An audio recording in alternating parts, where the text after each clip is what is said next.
अस्सलाम वालेकुम स्टूडेंट्स। आज हम चैप्टर नंबर 3 को स्टार्ट कर रहे हैं। बहुत बड़ा चैप्टर है और थोड़ा सा थ्योरेटिकल ज़्यादा है, तो कुछ लोगों को ये कॉन्सेप्ट्स इसके अंदर वीक होते हैं और इस वजह से उन्हें ये चैप्टर बोरिंग भी लगता है। तो कोशिश करेंगे कि एक एक टॉपिक को थोड़ा डिटेल में डिस्कस करें और जितने भी कन्फ्यूजन हैं वो हम क्लियर करें। तो चलते हैं चैप्टर की तरफ। चैप्टर आपका है द एटॉमिक स्ट्रक्चर। बहुत लंबी हिस्ट्री है इसकी। बहुत सारे साइंटिस्ट थे जिन्होंने इसका स्ट्रक्चर पहले डिफाइन किया और उसके ऊपर फिर इन्होंने एक लॉ बनाया या थ्योरी पेश की और बहुत ज़्यादा प्रोसीजर के बाद जाके आपको एक एटॉमिक स्ट्रक्चर अब इस दौर में मिलता है।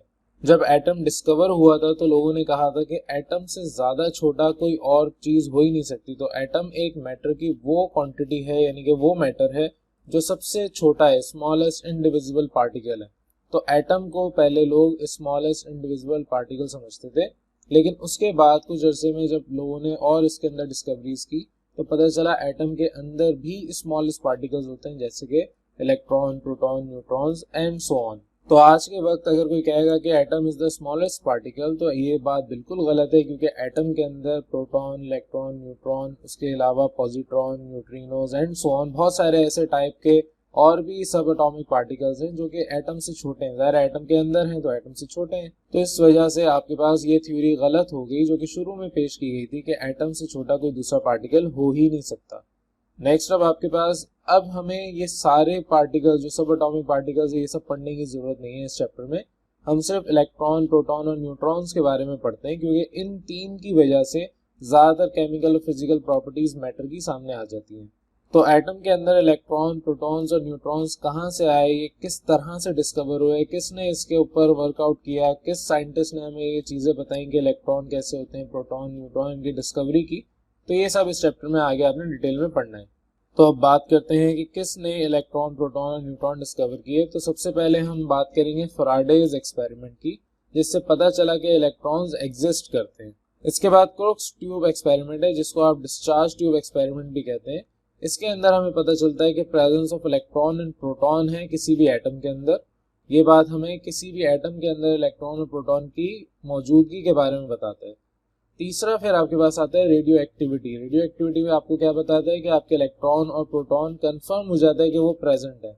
इसके बाद चौथा आपके पास शेडविक एक्सपेरिमेंट है। इसने बताया था कि न्यूट्रॉन्स भी प्रेजेंट होते हैं।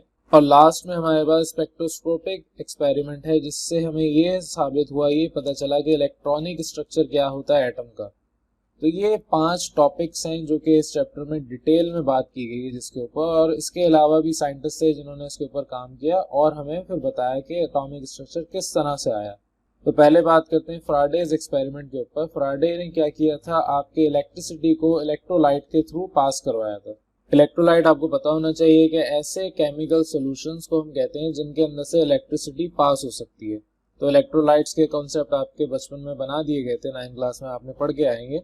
तो इन्होंने क्या किया कि आपके इलेक्ट्रोलाइट्स बनाए, ऐसे सोल्यूशन जिसमें से आप इलेक्ट्रिसिटी पास कर सकें, और उसमें ये कंफर्म हो गया कि इलेक्ट्रॉन्स की वजह से आपके इलेक्ट्रोलाइट से इलेक्ट्रॉन्स पास हो रहे हैं। तो इलेक्ट्रॉन्स जो पास होंगे, ज़ाहिर इलेक्ट्रोलाइट मौजूद होगा तभी पास होंगे। इन्होंने क्या किया, इन्होंने 2 मेटल प्लेट्स ली जिनको ये कहते हैं इलेक्ट्रोड्स, आप भी आजकल इलेक्ट्रोड्स ही इनको कहते हैं। उनको इलेक्ट्रोलिटिक सोल्यूशन के अंदर डिप किया और उसमें से इलेक्ट्रिक करंट पास करवा दिया। जब इलेक्ट्रिक करंट पास करवाया तो सोल्यूशन जो है वो ब्रेक हो गया इनटू चार्ज पार्टिकल्स, जिसको आप आयन कहते हैं। तो जो पॉजिटिव आयन और नेगेटिव आयन था, ये आपके पास डिपेंड करता है कि उनकी वैलेंसी क्या है, उनके ऊपर चार्ज क्या है, पॉजिटिव या नेगेटिव। अब आपके पास कैथोड है। कैथोड का मतलब नेगेटिव चार्ज, तो जो पॉजिटिव आयन होगा वो उसकी तरफ अट्रैक्ट होगा। और एनोड, एनोड का मतलब पॉजिटिव चार्ज, तो जो नेगेटिव आयन होगा वो उसकी तरफ अट्रैक्ट होगा।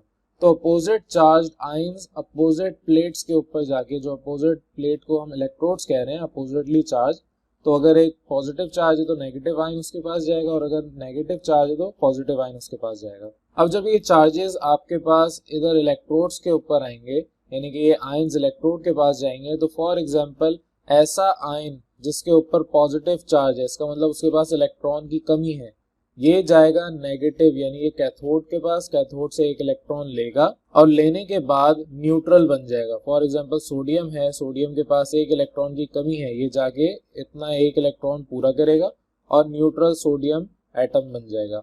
इसी तरीके से आपके पास अगर क्लोरीन है, क्लोरीन के पास एक इलेक्ट्रॉन ज्यादा है आयन के पास, तो ये जाएगा एनोड के पास, तो उसके पास जाके एनोड को अपना एक इलेक्ट्रॉन देगा और खुद क्लोरीन एटम बन जाएगा। तो ये सिंपल सा आपके पास इलेक्ट्रोलिसिस का फिनोमेना था, जिसके अंदर आपको ये कंफर्म हो गया था कि आपके जो इलेक्ट्रॉन्स हैं ये ट्रैवल करते हैं इन एन इलेक्ट्रोलाइट सॉल्यूशन। तो प्रेजेंस ऑफ इलेक्ट्रॉन यहाँ पर कंफर्म हो गई थी।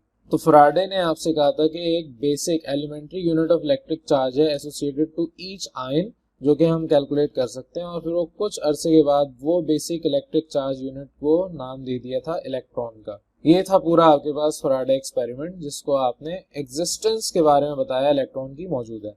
नेक्स्ट टॉपिक है आपका क्रूक्स ट्यूब। क्रूक्स ट्यूब को आप डिस्चार्ज ट्यूब एक्सपेरिमेंट भी कहते हैं। तो डिस्चार्ज ट्यूब एक्सपेरिमेंट आपने पढ़ा हुआ था। इसमें आप क्या करते हैं, इलेक्ट्रिसिटी पास करवाते हैं through gases at low pressure. तो इससे हमें discovery of electron and proton दोनों मिलती है। क्रूक्स एक साइंटिस्ट थे जिन्होंने एक डिस्चार्ज ट्यूब, ग्लास ट्यूब बनाई थी। उसके अंदर इन्होंने इलेक्ट्रोड अंदर ही रख दी थी। यहाँ पर मैं डायग्राम में डायरेक्ट जाता हूँ, इसके थ्रू समझाऊंगा। इन्होंने क्या किया, आपके पास एक ग्लास ट्यूब ली, उसके अंदर एक ऐसा पोर्शन बनाया जहां से आप उस गैस को जो अंदर फिल कर रहे हैं उसे बाहर निकाल सकें। आपके दोनों इलेक्ट्रोड उसी के अंदर एम्बेडेड कर दिए थे और दोनों इलेक्ट्रोड्स को एक वोल्टेज सोर्स के साथ कनेक्ट कर दिया था। अब पहले जब इन्होंने एक्सपेरिमेंट किया, फर्स्ट स्टेप में इन्होंने हाई वोल्टेज दी और अंदर गैस जो है वो मौजूद थी। फॉर एग्जांपल हाइड्रोजन गैस इन्होंने अंदर फिल की, कोई भी और गैस ये फिल कर सकते थे, तो इन्होंने और भी गैसेस के ऊपर एक्सपेरिमेंट किए। तो एक इन्होंने गैस फिल की और उसके बाद वोल्टेज पास की, तो कोई यहाँ पर इलेक्ट्रॉन फ्लो नहीं हुआ, यहाँ पर कोई ट्रैवल नहीं किया, आपके पास वोल्टेज से कोई भी फायदा नहीं हुआ। उसके बाद इन्होंने अपना वैक्यूम स्टार्ट किया और जो गैस थी उसको बाहर निकालना शुरू किया। जैसे ही गैस आपकी बाहर निकली, अंदर प्रेशर रिड्यूस हुआ। जब प्रेशर रिड्यूस हुआ तो आपके पास तब भी कुछ नजर नहीं आ रहा था। फिर उन्होंने और रिड्यूस किया, इतना कम रिड्यूस किया कि 1 सेंटीमीटर ऑफ Hg के बराबर प्रेशर कर दिया। तो हल्का सा इनको इलेक्ट्रोड्स के दरमियान स्पार्क महसूस हुआ, जैसे चिंगारी निकलती हुई नजर आ रही हो। फिर उन्होंने और वोल्टेज बढ़ाई और प्रेशर कम कर दिया। ये वोल्टेज बढ़ाते जा रहे थे, प्रेशर कम करते जा रहे थे। फिर जब आपके पास 0.001 मिलीमीटर ऑफ Hg जितना प्रेशर हुआ, जो कि बहुत छोटा था, बहुत थोड़ा प्रेशर था, तो इन्हें नजर आया एक stream of electrons flowing from cathode to anode. तो एक तरह से ग्लो इनको मिलना शुरू हुआ, आपके पास इलेक्ट्रॉन्स नजर आए कि ये फ्लो होते हुए नजर आ रहे हैं। इसी तरीके से एनोड से भी पॉजिटिव चार्ज फ्लो होते हुए नेगेटिव की तरफ आ रहा था, जिसको प्रोटॉन्स आगे चल के हम डिस्कस करेंगे। तो इन्होंने क्या किया, इन्हें एक ग्लो रीजन मिलना शुरू हो गया जो कि दो इलेक्ट्रोड्स के दरमियान था। जैसे जैसे ये प्रेशर कम करते जा रहे थे और वोल्टेज बढ़ाते जा रहे थे, आपके पास यहाँ पर और ज्यादा ब्राइट स्पार्क नजर आते आते एक ग्लो रेज बन गई थी, यानी कि ये रेज टाइप ग्लोइंग रेज आपको मिलना शुरू हो गई थी। तो जब गैस इन्होंने बहुत कम कर दी, इतनी कम कर दी कि आपके पास प्रेशर ना होने के बराबर था और वोल्टेज बहुत ज्यादा बढ़ा दी, 4 से 5000 वोल्ट्स के दरमियान उन्होंने वोल्टेज बढ़ा दी, और भी ये बढ़ाते जा रहे थे जब जब एक्सपेरिमेंट आगे कर रहे थे। तो इससे क्या हमें मिला कि आपके पास जब प्रेशर कम किया तो स्पार्क मिला, फिर और कम किया तो स्पार्क के बाद इनको एक स्ट्रीम ऑफ रेज मिलना शुरू हो गई, और जब बहुत ज्यादा कम कर दिया प्रेशर तो आपके पास ग्लो होना शुरू हो गया। और जो आपकी वॉल्स थी इंतहाई कम प्रेशर पे, जैसे आपकी ट्यूब लाइट होती है उसी तरीके से इनकी जो ग्लास वॉल्स थी वो भी ट्यूब की बहुत ज्यादा ग्रीन लाइट में ग्लो करना शुरू हो गई। अब जब क्रूक्स साहब ने ये एक्सपेरिमेंट किया तो इससे ये समझ आया कि आपके पास कुछ एक किस्म की रेडिएशंस यहाँ से पास हो रही हैं। जाहिर है आपके पास ग्रीन कलर की लाइट इधर से गुजर रही है तो कोई ना कोई रेडिएशंस होंगी। अब रेडिएशंस आपको बेसिक कॉन्सेप्ट क्लियर होना चाहिए कि रेडिएशन जैसे सनलाइट है, सनलाइट इज अ रेडिएशन जो हमारे अर्थ पे पड़ रही है तो हमें वो लाइट महसूस हो रही है। इसी तरीके से जो ग्रीन कलर की लाइट है ये भी रेडिएशंस की फॉर्म में ही नजर आ रही है। अब जब ये आपके पास इन्होंने इस तरीके से देखा कि रेडिएशन बहुत ज्यादा निकल रही है और कैथोड से निकल रही है तो इनको नाम दे दिया कैथोड रेज का। फिर कुछ साइंटिस्ट थे, इन सब साइंटिस्ट ने थोड़ा काम किया तो जे थॉमसन ने बहुत ज्यादा इस पे काम किया और प्रॉपर्टीज ऑफ कैथोड रेज इन सब साइंटिस्ट ने मिलकर डिफाइन कर ली थी। अब आगे ये फर्दर एक्सपेरिमेंट करते गए, इन्होंने क्या किया, अपने एनोड की पोजीशन चेंज कर दी तो जो रेज आपकी कैथोड से निकल रही थी वो ग्लास के ऊपर टकराना शुरू हो गई। फिर इन्होंने एक और चीज ये की कि आपके पास उस ग्लास की जगह, यानी कि ग्लास यहाँ पर मौजूद है ट्यूब, और उससे पहले एक मेटल ऑब्जेक्ट रख दिया, मेटल पीस रख दिया। तो इन्होंने ऑब्जर्व किया कि आपके पास यहाँ पर शेडो बन रहा है ग्लास के ऊपर। तो जिस तरह आप फॉर एग्जांपल टॉर्च लाइट लें, उसे अपने हाथ के ऊपर रखें तो आपकी जो लाइट है वो हाथ से ब्लॉक हो जाएगी और पीछे शेडो बन जाएगा। तो इसी तरीके से ये बिल्कुल लाइट की तरह बिहेव कर रही थी। तो ये कुछ एक्सपेरिमेंट्स इन्होंने किए। तो फिर कुछ प्रॉपर्टीज आगे सामने आई, जैसे कि पहला कि आपकी ये जो रेज हैं ये स्ट्रेट लाइन में ट्रैवल करती हैं और produce sharp shadows of object place in their path. दूसरी ये प्रॉपर्टी नजर आई कि अगर ये रेज जो है नॉर्मली देखा जाए तो बिल्कुल स्ट्रेट लाइन फॉलो करती हैं, लेकिन अगर हम यहाँ पर कनकेव कैथोड शेप बना दें, कनकेव लेंस आपने पढ़ा इस तरीके का होता है, ये क्या करता है कन्वर्ज कर देता है तमाम रेस को एक पॉइंट के ऊपर। तो इस तरीके से अगर आप कनकेव कैथोड बना के लगा दें तो आपके पास एक पॉइंट पे ये फोकस भी हो सकती हैं। तीसरा, आपके पास ये जो रेज हैं ये पेनिट्रेट करने की एबिलिटी रखती हैं of small thickness of matter, जैसे कि एक्वस एल्युमिनियम या गोल्ड फॉइल हो गया। ये आपके पास विदाउट प्रोड्यूसिंग एनी परफोरेशन, ये उसके अंदर सुराख किए बगैर बाहर आ सकती हैं। चौथी प्रॉपर्टी इनकी ये थी कि ये इजीली डिफ्लेक्ट हो सकती है मैग्नेटिक फील्ड अगर आप इनके क्लोज कर दें। तो अगर आप मैग्नेट इस तरीके से क्लोज कर देंगे तो ये आपस में डिफ्लेक्ट हो जाएंगी, स्ट्रेट पाथ को फॉलो करने से रुक जाएंगी। ज़ाहिर है ये नेगेटिव चार्ज रखती हैं। आगे कुछ प्रॉपर्टीज जो आपने खुद पढ़नी है, आपके पास ये इजीली डिफ्लेक्ट हो सकती हैं बाय इलेक्ट्रोस्टैटिक फील्ड ऑल्सो। इन रेज के पास काइनेटिक एनर्जी होती है because they can exert mechanical pressure. इसके अलावा आपके पास ये जो रेज हैं ये do not depend upon the material और इलेक्ट्रोड, और ये आपके पास जो गैस इसके अंदर फिल्ड है तो ये दोनों पे डिपेंड नहीं करती। अब ये क्यों के डिपेंड नहीं करती, और ये रेज चाहे कोई भी गैस हो या कोई भी इलेक्ट्रोड रखें सबकी प्रॉपर्टी सेम है, सारी प्रॉपर्टीज एक जैसी हैं। तो इस वजह से ये इलेक्ट्रॉन्स हम कह रहे हैं carrying a fix unit mass charge and fix mass. तो आपके पास फिक्स यूनिट चार्ज है और फिक्स मास है इन पार्टिकल्स का। तो ये कुछ सारी प्रॉपर्टीज थी आपके पास आपके कैथोड रेज की। इसके बाद जो थॉमसन साहब थे इन्होंने आपके E/m ratio, charge to mass ratio भी निकाला था, जिसको कैलकुलेट किया था। तो उसमें भी ये नजर आया था कि आपके पास चाहे कुछ भी कर लें, आप चाहे डिस्चार्ज ट्यूब चेंज कर लें, इलेक्ट्रोड चेंज कर लें, गैस चेंज कर लें, आपके पास ये रेशो हमेशा सेम ही रहेगा। तो इसलिए आपके पास ये जो इलेक्ट्रॉन्स हैं इनको हम ये कैथोड रेज का नाम दे सकते हैं। नेक्स्ट आपका टॉपिक है प्रोटॉन्स की डिस्कवरी, पॉजिटिव रेज, जिसको आप एनोड रेज भी कहते हैं। ये आपके गोल्डस्टीन साइंटिस्ट थे। इन्होंने क्या किया था, आपके पास सेम डिस्चार्ज ट्यूब ली थी, उसके अंदर उसी तरीके से इलेक्ट्रिसिटी पास करवाई थी एट लो प्रेशर। इन्होंने क्या किया था, आपके पास थिन होल्स बना दिए थे कैथोड के ऊपर, जिसको आप परफोरेटेड कैथोड भी कहते हैं। इन्होंने आपकी कैथोड पे छोटे छोटे सुराख कर दिए। अब फिर इन्होंने जब ऑब्जर्व किया, आपकी रेज उन सुराख से बाहर निकलना शुरू हो गई थी, फ्रॉम एनोड टू कैथोड। जब इस तरीके का फिनोमिना इन्होंने देखा तो इन्होंने इन रेज का नाम पॉजिटिव रेज रख दिया। और उन्होंने ये भी ऑब्जर्व किया कि आपके पास एक मल्टीपल है, एक नंबर है जो कि आप इलेक्ट्रॉन चार्ज से मल्टीप्लाई करवा दें तो इस प्रोटॉन का यानी कि इस पॉजिटिव रेज का चार्ज निकल के आ सकता है। तो आपने पढ़ा हुआ है चार्ज ऑफ प्रोटॉन और चार्ज ऑफ इलेक्ट्रॉन दोनों बराबर ही होते हैं। तो ये बिल्कुल बेसिक उसी तरीके से जिस तरह डिस्चार्ज ट्यूब एक्सपेरिमेंट आपने देखा for cathode rays, positive raise या एनोड रेज के लिए भी सेम वही था। बस एक छोटा सा काम इन्होंने ये किया कि आपके कैथोड को परफोरेटेड कर दिया। लेकिन जो थॉमसन साहब थे उन्होंने बाद में ये देखा कि आपके पास जो पॉजिटिव रेज हैं वो कैथोड रेज से डिफर कर रही हैं इस तरह से कि जो इनका E/m रेशो है, चार्ज टू मास रेशो है, ये आपके पास क्रूक्स ट्यूब की तरह डिफरेंट है for positive raise. Cathode rays में ये बिल्कुल सेम रहता है, चाहे आप उसमें इलेक्ट्रोड्स या गैस चेंज करते हैं, लेकिन यहाँ पर आपके पास ये चीजें चेंज करने पर आपका चार्ज टू मास रेशो भी चेंज हो जाता है। तो इन्होंने लाइटेस्ट पार्टिकल जो कि फाउंड पहले से था हाइड्रोजन, उसे यूज किया था। तो उसको यूज करने पर पता ये चला था क्योंकि हाइड्रोजन आपके पास एक ऐसा एटम है जिसके अंदर प्रोटॉन एक है और आपका इलेक्ट्रॉन भी बाहर एक ही है। तो इसका मतलब ये है कि आपका एक प्रोटॉन और एक इलेक्ट्रॉन है। इन्होंने इसके ऊपर स्टडी की तो पता ये चला कि आपका जो प्रोटॉन है that is 1836 times of the electron mass. तो आपके पास यहाँ पर इस तरीके से प्रोटॉन की डिस्कवरी हुई। ये आपके पास पूरा प्रोसेस था। अब नेक्स्ट टॉपिक है आपका रेडियो एक्टिविटी, जिससे कंफर्म हो जाएगा कि आपके इलेक्ट्रॉन्स और प्रोटॉन्स एग्जिस्ट करते हैं। तो रेडियो एक्टिविटी बेसिकली क्या है, रेडियो एक्टिविटी आपके पास एक ऐसा फिनोमेना है जिसमें आप एक ऐसा एटम लेते हैं, एक ऐसा एलिमेंट लेते हैं जो कंटिन्यूसली अपने अंदर से रेडिएशंस निकालता है, ऐसी इनविजिबल रेज निकालता है जो कि आपके पास हार्मफुल हैं ह्यूमंस के लिए।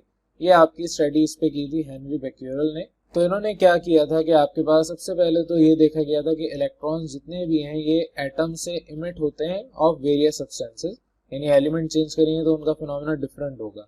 जब आपके पास इनके ऊपर कोई एक्सटर्नल फील्ड अप्लाई की जाए, इलेक्ट्रिक या मैग्नेटिक, या इनको गर्म किया जाए, हीट किया जाए हाई टेम्परेचर पे, तो कोई नया फिनोमेना ही नजर आता था हर मटेरियल के लिए।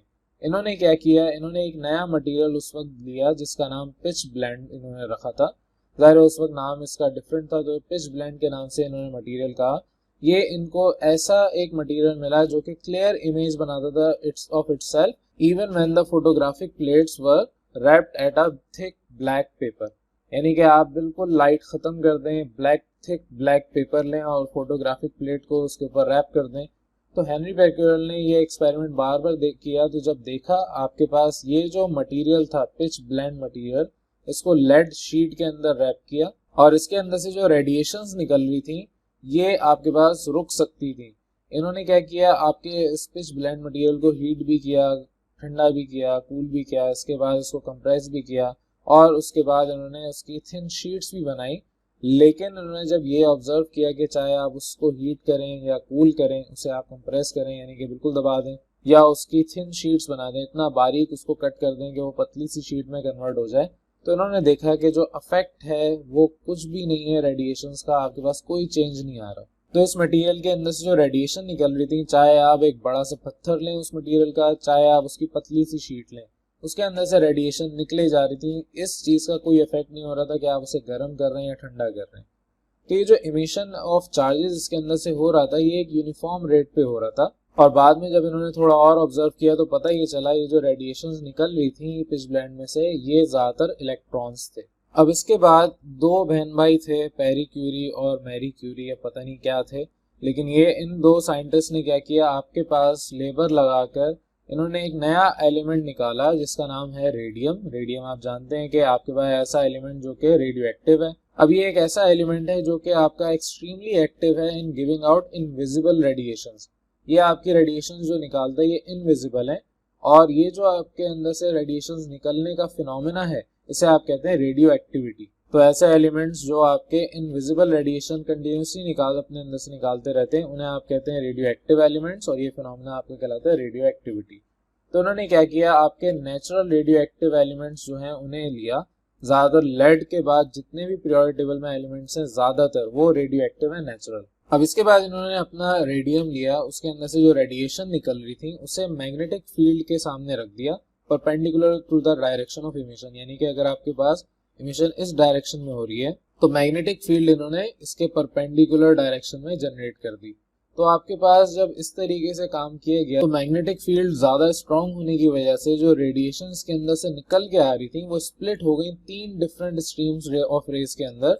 पहली अल्फा रेज, दूसरी बीटा और तीसरी गामा रेज। तो अल्फा, बीटा, गामा रेज इन्होंने नाम रखा अपनी तीन रेज का। अब अल्फा रेज वो पॉजिटिव चार्ज रेज थी जो कि आपके रेडियम में से निकल रही थी, बीटा रेज नेगेटिव चार्ज थी, और जो गामा रेज थी आपके पास न्यूट्रल रेज थी, ये अनडिफ्लेक्टेड थी। अनडिफ्लेक्टेड का मतलब जो अल्फा रेज थी ये डाइवर्ट हो गई टुवर्ड्स नेगेटिव साइन, जो आपके पास बीटा रेज थी ये डाइवर्ट हो गई टुवर्ड पॉजिटिव साइन, और जो आपके पास गामा रेज थी स्ट्रेट निकल गई बिल्कुल सीधा। अभी जो तीसरी गामा रे थी ये चाहे जितनी स्ट्रॉन्ग आप मैग्नेटिक फील्ड अप्लाई कर दें ये अनचार्ज्ड ही थी, ये आपके पास कोई चार्ज नहीं रखती है, बिल्कुल सीधा निकल जाती थी, और ये एक्सट्रीमली पेनिट्रेटिंग प्रॉपर्टी अपने अंदर रखती है जिस तरह से एक्स रेज की होती है। तो ये भी एक्स रेज से ज्यादा डेंजरस है, ये आपके पास बिल्कुल अंदर से निकल जाती है किसी भी सब्सटेंस, किसी भी एलिमेंट के।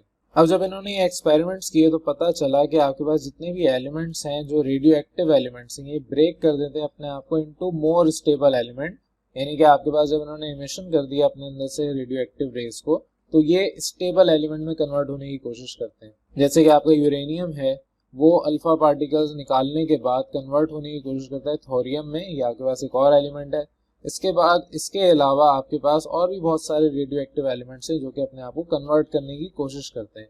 अब ये आपका एक एक्सपेरिमेंट है जो मैंने अभी डिस्कस किया कि स्ट्रॉन्ग मैग्नेटिक फील्ड के अंदर कैसे ये आपके अल्फा, बीटा और गामा रेज सेपरेट आउट हो गए। तो ये इन्होंने एक ब्लॉक ऑफ रेडियम लिया, यानी कि कोई भी रेडियो एक्टिव एलिमेंट है उसका ब्लॉक लिया, उसके अंदर होल किया, आपके पास एक शार्प जो रेडियो एक्टिव रेज निकल रही थी ये होल में से गुजरना शुरू हो गई। अब जाहिर है इसके अंदर रेडियो एक्टिव रेज हर जगह से निकल रही हैं, तो इसको शार्प करने के लिए इन्होंने छोटे छोटे होल किए। अब ये जो शार्प रे जब निकल रही थी आपके पास radioactive rays magnetic field perpendicular दी, तो परपेंडिकुलर मैग्नेटिक फील्ड देने के बाद आपके पास अल्फा, बीटा और गामा रेज सेपरेट आउट हो गई। ये इन्होंने फोटोग्राफिक फिल्म रखी थी जिसके ऊपर आपके ऑब्जर्व किया था अल्फा, बीटा और गामा रेज की इमेज को। तो ये सिंपल सा एक्सपेरिमेंट था जो अभी हमने पीछे डिस्कस किया। अब ये सारा कुछ करने के बाद हमने समराइज किया कि रेडिएशंस जो हैं इन तीनों रेस की ये क्या प्रॉपर्टी रखती हैं। तो अल्फा रे, जिस तरह मैंने आपसे कहा कि ये आपके पास पॉजिटिव चार्ज एलिमेंट्स हैं, पॉजिटिव चार्ज रे है, तो alpha rays are fast moving helium nuclei. Helium आपको पता है उसका न्यूक्लियस अगर देखा जाए तो प्रोटॉन आपके पास 2 हैं, न्यूट्रॉन भी 2 हैं, और इलेक्ट्रॉन 2 होते अगर ये एटम होता। क्योंकि न्यूक्लियाई की बात हो रही है तो फास्ट मूविंग हीलियम न्यूक्लियाई हैं, इनके पास 2 प्रोटॉन और 2 न्यूट्रॉन होते हैं। अब ये जब भी एयर में से पास आउट होंगे तो ये आयनाइज कर देंगे उस हवा को। आपके जितने भी इलेक्ट्रॉन्स होंगे दूसरे एटम में, फॉर एग्जांपल एयर के अंदर ऑक्सीजन है, इस ऑक्सीजन के एटम को ये निकालेगा और आयनाइज कर देगा। तो आपके पास इनके अंदर प्रॉपर्टी होती है they can ionize the air. इसके अलावा ये आपके पास ब्राइट फ्लैशेस प्रोड्यूस करते हैं ऑन फ्लोरेसेंट स्क्रीन्स, और इनकी रेंज बहुत थोड़ी होती है, यानी 1 से 2 सेंटीमीटर के दौरान ये रुक जाते हैं, ये कंप्लीटली स्टॉप हो जाते हैं हवा के अंदर। बीटा रेज आपके पास फास्ट मूविंग इलेक्ट्रॉन्स हैं, इनकी रेंज थोड़ी ज्यादा होती है 1 से 2 मीटर एयर के अंदर, और ये आपके पास स्मॉल थिकनेस ऑफ मैटर के अंदर पेनिट्रेट कर सकते हैं, उसमें से पास हो सकते हैं। थर्ड टाइप आपके पास या थर्ड प्रॉपर्टी आपके पास ये है गामा रेज की, कि आपके पास ये बहुत ज्यादा पेनिट्रेटिंग होती है, जो हम पीछे डिस्कस कर चुके हैं। ये आपके पास शॉर्ट वेव इलेक्ट्रोमैग्नेटिक रेडिएशंस की तरह होती हैं, जैसे कि एक्सरेज। ये आपके ज्यादा पेनिट्रेशन पावर रखती हैं एक्सरेज से, और ये रेज आपके पास हो जाती हैं लेड में से 15 to 20 सेंटीमीटर तक का लेड अगर आपने रखा है तो उसके अंदर से भी ये पास हो जाएंगी। हाँ, उसके बाद ये रुक सकती हैं, क्योंकि लेड एक आपका ऐसा वाहिद मटेरियल है जो रेडियो एक्टिव रेस को अपने अंदर स्टॉप कर देता है। और अगर ये गामा रे आप किसी और मैटर के अंदर, किसी और एलिमेंट के अंदर से पास कर रहे हैं तो उसके जो इलेक्ट्रॉन्स हाईली स्पीड में मूव कर रहे हैं ये उसको भी इजेक्ट आउट करवा देता है, निकाल देता है। तो इस रेडियो एक्टिविटी एक्सपेरिमेंट से एक और चीज साबित हुई थी कि आपके जो एटम्स हैं that is not indivisible particle, और जितने भी आपके पास ये इस तरह की रेज हैं, जाहिर है इसके अंदर से इलेक्ट्रॉन्स और हीलियम न्यूक्लियाई इमिट आउट हो रहा है, तो इसका मतलब कोई ना कोई सब स्ट्रक्चर होगा आपके रेडियो एक्टिव एलिमेंट से जो चीजें निकल रही हैं। तो यहाँ से रेडियो एक्टिविटी से 2 चीजें आपको मिल गई, एक तो डिस्कवरी यानी कि कंफर्मेशन हो गई इलेक्ट्रॉन्स और प्रोटॉन्स की, और दूसरा ये भी कंफर्म हो गया कि atom is not the smallest tiniest particle. Next topic है हमारा शेडविग एक्सपेरिमेंट। इन्होंने क्या किया था, न्यूट्रॉन की डिस्कवरी की थी। इन्होंने एलिमेंट्स लिए थे और उन एलिमेंट्स को यानी कि सॉलिड और गैसियस फॉर्म में कुछ एलिमेंट्स लिए, उसमें रेडिएशन का इफेक्ट स्टडी किया।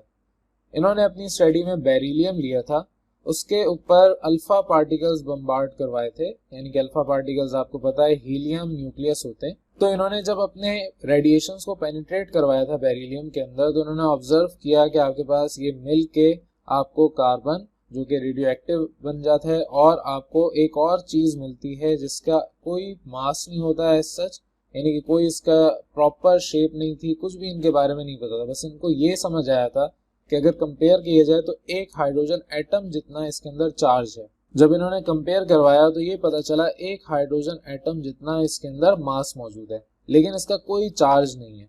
तो इन्हें कुछ नहीं पता था, बस ये पता था कि हाइड्रोजन एटम जितना इसका मास है, क्योंकि हाइड्रोजन के अंदर आपको पता है न्यूट्रॉन नहीं होता लेकिन प्रोटॉन होता है, और साथ में एक इलेक्ट्रॉन भी होता है हाइड्रोजन एटम के अंदर। तो एक हाइड्रोजन एटम का जो मास है वो बराबर होता है एक न्यूट्रॉन के मास जितना, लेकिन इसका कोई चार्ज नहीं होता।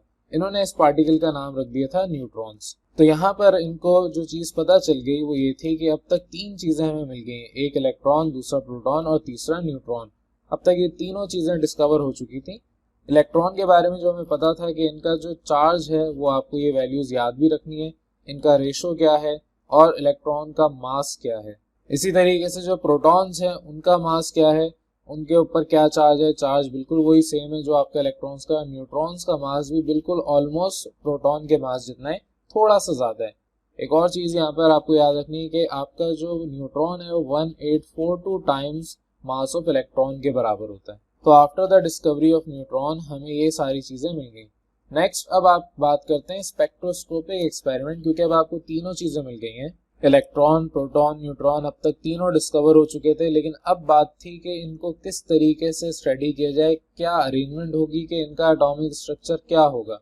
तो स्पेक्ट्रोस्कोपी से हमें पता चलता है इलेक्ट्रॉनिक स्ट्रक्चर क्या होता है किसी भी एटम का। तो स्पेक्ट्रोस्कोपी आप कहते हैं कि रिलेशन या interaction between electromagnetic radiations and the matter, ये आपका जो सब्सटेंस है मैटर है, इनके दरमियान जो इंटरेक्शन है, इनके दरमियान जो रिलेशन है, इसकी स्टडी को आप कहते हैं स्पेक्ट्रोस्कोपी। तो आपका स्पेक्ट्रोस्कोपी एक्सपेरिमेंट में क्या हुआ था, आपके इमिशन या एब्जॉर्प्शन जो आपके इलेक्ट्रोमैग्नेटिक वेव या इलेक्ट्रोमैग्नेटिक रेडिएशंस की थी मैटर के ऊपर, इसको स्टडी करके हमें पता चला था कि आपके पास क्या स्पेक्ट्रोस्कोपिक एक्सपेरिमेंट है, क्या एटॉमिक स्ट्रक्चर है। तो अभी हम डिटेल में बात नहीं कर रहे, प्लांक्स क्वांटम थ्योरी ने बहुत ज़्यादा हमें हेल्प आउट किया था आपके एटॉमिक स्ट्रक्चर को फाइंड आउट करने में। ये आगे हम टॉपिक डिस्कस करेंगे इसी चैप्टर में, अभी हम फिलहाल इस पर बात नहीं कर रहे। लेकिन क्योंकि आगे डिपेंड कर ही इस थ्योरी के ऊपर पूरी बात रही है, तो अभी हम थोड़ा सा इसको डिस्कस करेंगे और फिर आगे इसको डिटेल में डिस्कस करेंगे। तो थोड़ा सा जो हमें डिस्कस करना है, बिल्कुल छोटी छोटी बातें, बेसिक कॉन्सेप्ट्स, वो हम आगे डिस्कस करते हैं प्लांक्स क्वांटम थ्योरी में। तो सबसे पहले प्लांक साहब ने क्या किया था, आपके एनर्जी के पैकेट्स बना दिए थे, जिसको इन्होंने क्वांटा का नाम दिया था। तो क्वांटाइजेशन ऑफ एनर्जी इन्होंने अपना कॉन्सेप्ट एक दिया। तो इन्होंने कहा था कि आपकी जो एनर्जी है, जो भी एब्जॉर्ब या इमिट आउट हो रही है किसी भी एटम के अंदर से, ये आर्बिट्रेरी क्वांटिटी नहीं है, बल्कि इन्होंने एक छोटे पैकेट्स में एनर्जी का नाम दिया, जिसको ये क्वांटा कहते थे। आर्बिट्रेरी क्वांटिटी का मतलब कंटिन्यूस, हर वक्त आपके पास ये एनर्जी देती है, एब्जॉर्ब या इवॉल्व करती रहेगी। लेकिन उन्होंने कहा ऐसा नहीं है। इन्होंने कहा कि आपके पास छोटे छोटे एनर्जी के पैकेट्स हैं और ये सिर्फ तभी यूज होते हैं, तभी ये इवॉल्व यानी कि इमिट आउट या एब्जॉर्ब होते हैं जब इसकी जरूरत होती है। इन्होंने कहा था कि एनर्जी कंटिन्यूसली नहीं, बल्कि एक सीरीज ऑफ स्टेप्स में स्टेप वाइज एनर्जी निकलती है, जो डिपेंड करती है फ्रीक्वेंसी के ऊपर। अब चाहे वो आपके इमिट आउट हो रही है या आपके पास एब्जॉर्ब हो रही है, डिपेंड कर रही है उसकी फ्रीक्वेंसी पे जो एनर्जी है। तो energy is directly proportional to frequency. जब आप इसका प्रोपोर्शनैलिटी का साइन हटाएंगे तो एक कांस्टेंट लगाते हैं, जिसको आप कहते हैं प्लांक्स कांस्टेंट। इसकी ये वैल्यू आपको याद रखनी है। अब आप ये वैल्यू याद रखेंगे, ये आपके ऊपर है। बहरहाल एनर्जी में सिर्फ यूनिट्स का फर्क है और कुछ भी नहीं। तो बेसिकली प्लांक्स क्वांटम थ्योरी आपसे ये कहती है कि आपके पास जो एनर्जी गेन या लॉस हो रही है, ये क्वांटाइज्ड है, ये एक पैकेट है। अब वो जो एनर्जी चेंज आ रहा है इन स्मॉल पैकेट्स, ये आपके पास h म्यू या फिर 2h या 3h म्यू, इस तरह से मल्टीपल ऑफ दिस पैकेट होगा। जब इन्होंने ये बात की, तो अब नेक्स्ट टॉपिक हमारा है स्पेक्ट्रा। जिस तरह स्पेक्ट्रोस्कोपी है, तो हमें पता होना चाहिए स्पेक्ट्रा कहते क्या है, स्पेक्ट्रोस्कोपी होती क्या है। तो बेसिकली स्पेक्ट्रा क्या है, जो भी आपके इलेक्ट्रॉन की डिस्ट्रीब्यूशन है एटम के अंदर, ये सारी की सारी आपके स्पेक्ट्रा पता होने की वजह से मिली है। यानी कि अगर हमें स्पेक्ट्रा के बारे में पता नहीं होता, तो हमें ये भी आज नहीं पता होता कि ये इलेक्ट्रॉन किस तरह से एटम के अंदर डिस्ट्रीब्यूट हुए हैं। अब एक फिनोमिना आपको जहन में बिठाना है कि आपके पास 3 टाइप के ट्रांसफर ऑफ हीट होती हैं, एक कंडक्शन, दूसरा कन्वेक्शन, तीसरा रेडिएशन। जो तीसरा आपका रेडिएशन है, ये हमने डिस्कस अभी पीछे भी किया। जिस तरह सनलाइट है, it is a form of radiation. तो यहाँ पर इलेक्ट्रॉन्स रेडिएशन के फॉर्म में एनर्जी अपनी लूज करते हैं या एब्जॉर्ब करते हैं। तो फॉर एग्जांपल, अगर कोई भी एक एलिमेंट है, वो एक sufficient amount of energy absorb कर रहा है, चाहे वो फ्लेम से हो या इलेक्ट्रिक आर्क से हो, वो एनर्जी एब्जॉर्ब करने के बाद जब इमिट आउट करेगा, जाहिर है अब उसने एब्जॉर्ब कर ली, एक चीज आपके पास बहुत ज्यादा आ गई, अब आप उसको खर्च भी करेंगे। फॉर एग्जाम्पल, आपको एकदम से बहुत ज्यादा पैसे मिल गए, आप उसे खर्च करने की कोशिश करेंगे, आप चाहेंगे कि मैं ये चीज खरीद लूँ, ये चीज खरीद लूँ। तो इसी तरह एक इलेक्ट्रॉन के पास एनर्जी बहुत सारी आ गई, तो वो क्या करेगा, उस एनर्जी को एब्जॉर्ब करने के बाद कहीं इमिट आउट करने की भी कोशिश करेगा। तो इलेक्ट्रॉन क्या करता है, अगर फॉर एग्जांपल फर्स्ट शेल में है, उसको सेकंड या थर्ड शेल में जाना है, वो फर्स्ट से थर्ड शेल में जाएगा, तो अपनी एनर्जी रिलीज करके जाएगा। तो ये जो एनर्जी रिलीज करेगा in the form of radiation, आप क्या करते हैं, उस एनर्जी रिलीज को स्टडी करते हैं through a prism in a spectroscope. तो स्पेक्ट्रोस्कोप का काम क्या होता है, ये आपके उस एनर्जी के कंपोनेंट्स अलग अलग कर देता है, वेवलेंथ्स को आपके इमेज की फॉर्म दे देता है। ये कहलाता है आपका इमिशन स्पेक्ट्रम। ये जो आपके पास इस तरीके से एक इमेज आती है, उसे आप कहते हैं इमिशन स्पेक्ट्रम। अब ये स्पेक्ट्रा 2 टाइप्स के होते हैं, एक कंटिन्यूअस, दूसरा लाइन। अब कंटिन्यूअस स्पेक्ट्रम क्या होता है, इसको डिटेल में डिस्कस करते हैं। आपके पास कोई भी इनकैंडेसेंट लाइट है, यानी कि कोई भी ऐसी लाइट जो हीट होती है, या आप सनलाइट की मिसाल ले लें, तो आप कोई भी यहाँ पर लैंप लगाते हैं, जो हीट अप होता है, उसमें से लाइट निकल रही है। आप क्या करते हैं, एक स्लिट लेते, स्लिट में आप क्या करते हैं, एक छोटा सा सुराख करते हैं। उस छोटे से सुराख में जो आपकी लाइट यहाँ स्कैटर्ड हो रही थी, वो एक सुराख से पॉइंटेड लाइट में कन्वर्ट हो जाती है। ये पॉइंटेड लाइट, जिस तरह एक लेजर लाइट होती है, ये आपके पास जाती है प्रिज्म में। आप प्रिज्म रखते हैं, प्रिज्म से आपकी ये जो लाइट है ये डिस्पर्स हो जाती है, इस फिनोमेना को डिस्पर्जन भी कहते हैं, ये डिस्पर्स हो जाती है इनटू सेपरेट वेवलेंथ और आप स्क्रीन पे उसको देख रहे होते हैं डिफरेंट कलर की लाइट्स को। अब ये जो आपको कलर्स मिल रहे हैं ये आपके पास लाइट को ब्रेक करके मिल रहे हैं और ये जो आपके पास कलर है इसको आप कहते हैं स्पेक्ट्रम। तो बेसिकली आपके पास एक लाइट थी, फॉर एग्जांपल व्हाइट कलर की लाइट, ये ट्रैवल करके इस पूरे प्रोसेस से स्क्रीन तक आई और स्क्रीन पे आके ब्रेकअप हो गई। तो ये जो डिफरेंट कलर्स आपको मिल रहे हैं, red, orange, yellow, green, blue, indigo, violet, ये विबग्योर भी हम इसको कहते हैं, ये रेनबो कलर्स भी होते हैं, ये आपके पास कहलाता है स्पेक्ट्रम। अब ये जो आपको कलर्स मिल रहे हैं ये आपके पास कोई सेपरेट प्रॉपर लाइन से नहीं होते, सारे कलर आपस में इंटरमिक्स हैं। बीच में रेड और ऑरेंज के दरमियान जो कलर है वो लाइट हो के एंड में ऑरेंज आ जाता है, फिर ऑरेंज और येलो के दरमियान जो कलर है वो लाइट हो के येलो में कन्वर्ट हो जाता है। तो अब आपको इस तरीके से जो व्हाइट कलर की लाइट कन्वर्ट करके मिल रही है कलर्स के अंदर, तो एक एंड में आपके पास लीस्ट डेविएटेड रेड लाइट है और दूसरे एंड में मोस्ट डेविएटेड यानी कि मैक्सिमम डेविएशन वाली वायलेट लाइट है। डेविएशन का मतलब आपके पास जो वेवलेंथ है वो चेंज हुई, फौरन आपके पास रेड लाइट मिल गई और एक डेविएशन इतनी ज्यादा हुई कि वो आपको वायलेट कलर में मिल रही है। तो आपकी जो स्पेक्ट्रम है इनकी जो लाइंस है इनके दरमियान डिमार्केशन नहीं होती, यानी कोई मार्क नहीं लगा होता, ये आपके पास सारे कलर्स आपस में मिक्स हुए हुए होते हैं और इस तरह का स्पेक्ट्रम जब आपको मिलता है वो होता है कंटिन्यूअस स्पेक्ट्रम। अब यहाँ पर एक और बात आपको याद रखनी है, सिर्फ सनलाइट से हम लाइट को ब्रेक नहीं करते, हम क्या करते हैं सॉलिड या लिक्विड बॉडी भी इस्तेमाल कर सकते हैं जो कि हम गर्म करके इसको कन्वर्ट लाइट में कर सकते हैं। ज्यादा आपके सोडियम लैंप इस्तेमाल होते हैं स्पेक्ट्रोस्कोप के अंदर, तो आप बेसिकली सोडियम को बहुत ज्यादा गर्म करके उसमें से लाइट जनरेट कर रहे होते हैं। अब यहाँ पर हमारे पास शॉर्टेस्ट वेवलेंथ की जो लाइट मिल रही है, जो कलर मिल रहा है, वो अबाउट 4000 डिग्री एंगस्ट्रॉन्ग होता है। 1 डिग्री एंगस्ट्रॉन्ग हमारे पास 10 की पावर -10 मीटर्स या 10 की पावर -8 सेंटीमीटर के बराबर होता है। इसी तरीके से आपके पास रेड लाइट जो है उसकी लॉन्गेस्ट वेवलेंथ होती है और जो आपके पास लाइट सिंगल कलर की होती है यानी कि सिंगल वेवलेंथ की होती है उसे आप कहते हैं मोनोक्रोम या मोनोक्रोमेटिक लाइट। तो मोनोक्रोमेटिक का मतलब एक लाइट एक कलर की, फॉर एग्जांपल आपके पास रेड कलर की लाइट है तो इट मींस क्या वो एक मोनोक्रोम लाइट है ऑफ रेड कलर, उसकी जो वेवलेंथ होगी वो अबाउट 7000 डिग्री एंगस्ट्रॉन्ग होगी। अच्छा, यहाँ पर एक कॉन्सेप्ट याद रखें, जितनी ज्यादा वेवलेंथ उतनी कम फ्रीक्वेंसी, जितनी कम वेवलेंथ उतनी ज्यादा फ्रीक्वेंसी, ये आपको कॉन्सेप्ट याद रखना है। नेक्स्ट टॉपिक आपका है लाइन स्पेक्ट्रम। जिस तरह कंटिन्यूअस स्पेक्ट्रम था उसी तरीके से लाइन स्पेक्ट्रम है, लेकिन दोनों में बिल्कुल डिफरेंस ये है कि आपका जो कंटिन्यूअस था उसमें डिमार्केशन लाइन नहीं थी। यहाँ पर आपको वाज़ेह नजर आ रहा है कि आपके पास लाइन स्पेक्ट्रम एक वक्फे के बाद आपको स्पेक्ट्रम जनरेट करके दे रहा है। प्रोसेस ऑलमोस्ट सेम वही है। इसमें आप क्या करते हैं, स्पेक्ट्रोस्कोप में जिस तरह काम कर रहे थे यहाँ पर आप डिस्चार्ज ट्यूब को एज ए स्पेक्ट्रोस्कोप ले रहे हैं। तो बेसिकली आप उस लाइट को प्रिज्म से ही पास करवाएंगे, लेकिन आप क्या करेंगे, डिस्चार्ज ट्यूब में जो लाइट आपके पास मिलती है एट लो प्रेशर आप इलेक्ट्रिक करंट उसमें पास करवाते हैं, तो वहां से जो आपको लाइट मिलती है उसे आप प्रिज्म से पास करवाएं। या जो आपके नियॉन लाइट्स थी, अगर आपको याद हो कि गाड़ियों के नीचे एक लाइट लगती है जो कि आपके पास अच्छा शेप देती है, अच्छा आपको नजर आता है, फील अच्छा होता है, तो बेसिकली वो नियॉन लाइट्स होती हैं, वो हर वक्त जलती रहती हैं आपके पास। इसी तरीके से एक और लाइट होती है सोडियम वेपर, जो स्ट्रीट लाइट पुराने जमाने में लगती थी वो सोडियम वेपर की होती थी। तो ये आपके पास इस तरीके से जो लाइट मिलती है उसको आप इस्तेमाल कर सकते हैं।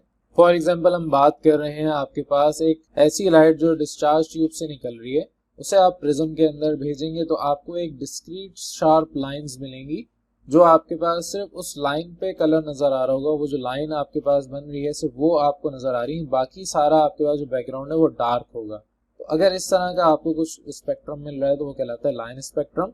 और हर लाइन आपकी जो है वो डेफिनेट वेवलेंथ रखती है। फॉर एग्जांपल आपने डिस्चार्ज ट्यूब में से जो लाइट निकल रही है उसको स्लिट के थ्रू भेजा ताकि आपकी जो लाइट है वो प्रॉपर एक वेवलेंथ पे आ जाए, एक प्रॉपर शेप पे आ जाए। अब ये सारी लाइट आपके पास हो रही प्रिज्म से, तो ये सारी लाइट्स अलग अलग एंगल पे जाके आपको डिस्पर्स होके मिल जाएंगी। अब यहाँ पर आप अगर गौर करें तो आपके पास एक स्पेक्ट्रम आ रही है, जो बीच में हिस्सा ये डार्क है और ये जो आपके पास लाइंस हैं ये सारे आपके पास स्पेक्ट्रम, लाइन स्पेक्ट्रम बना के दे रही हैं।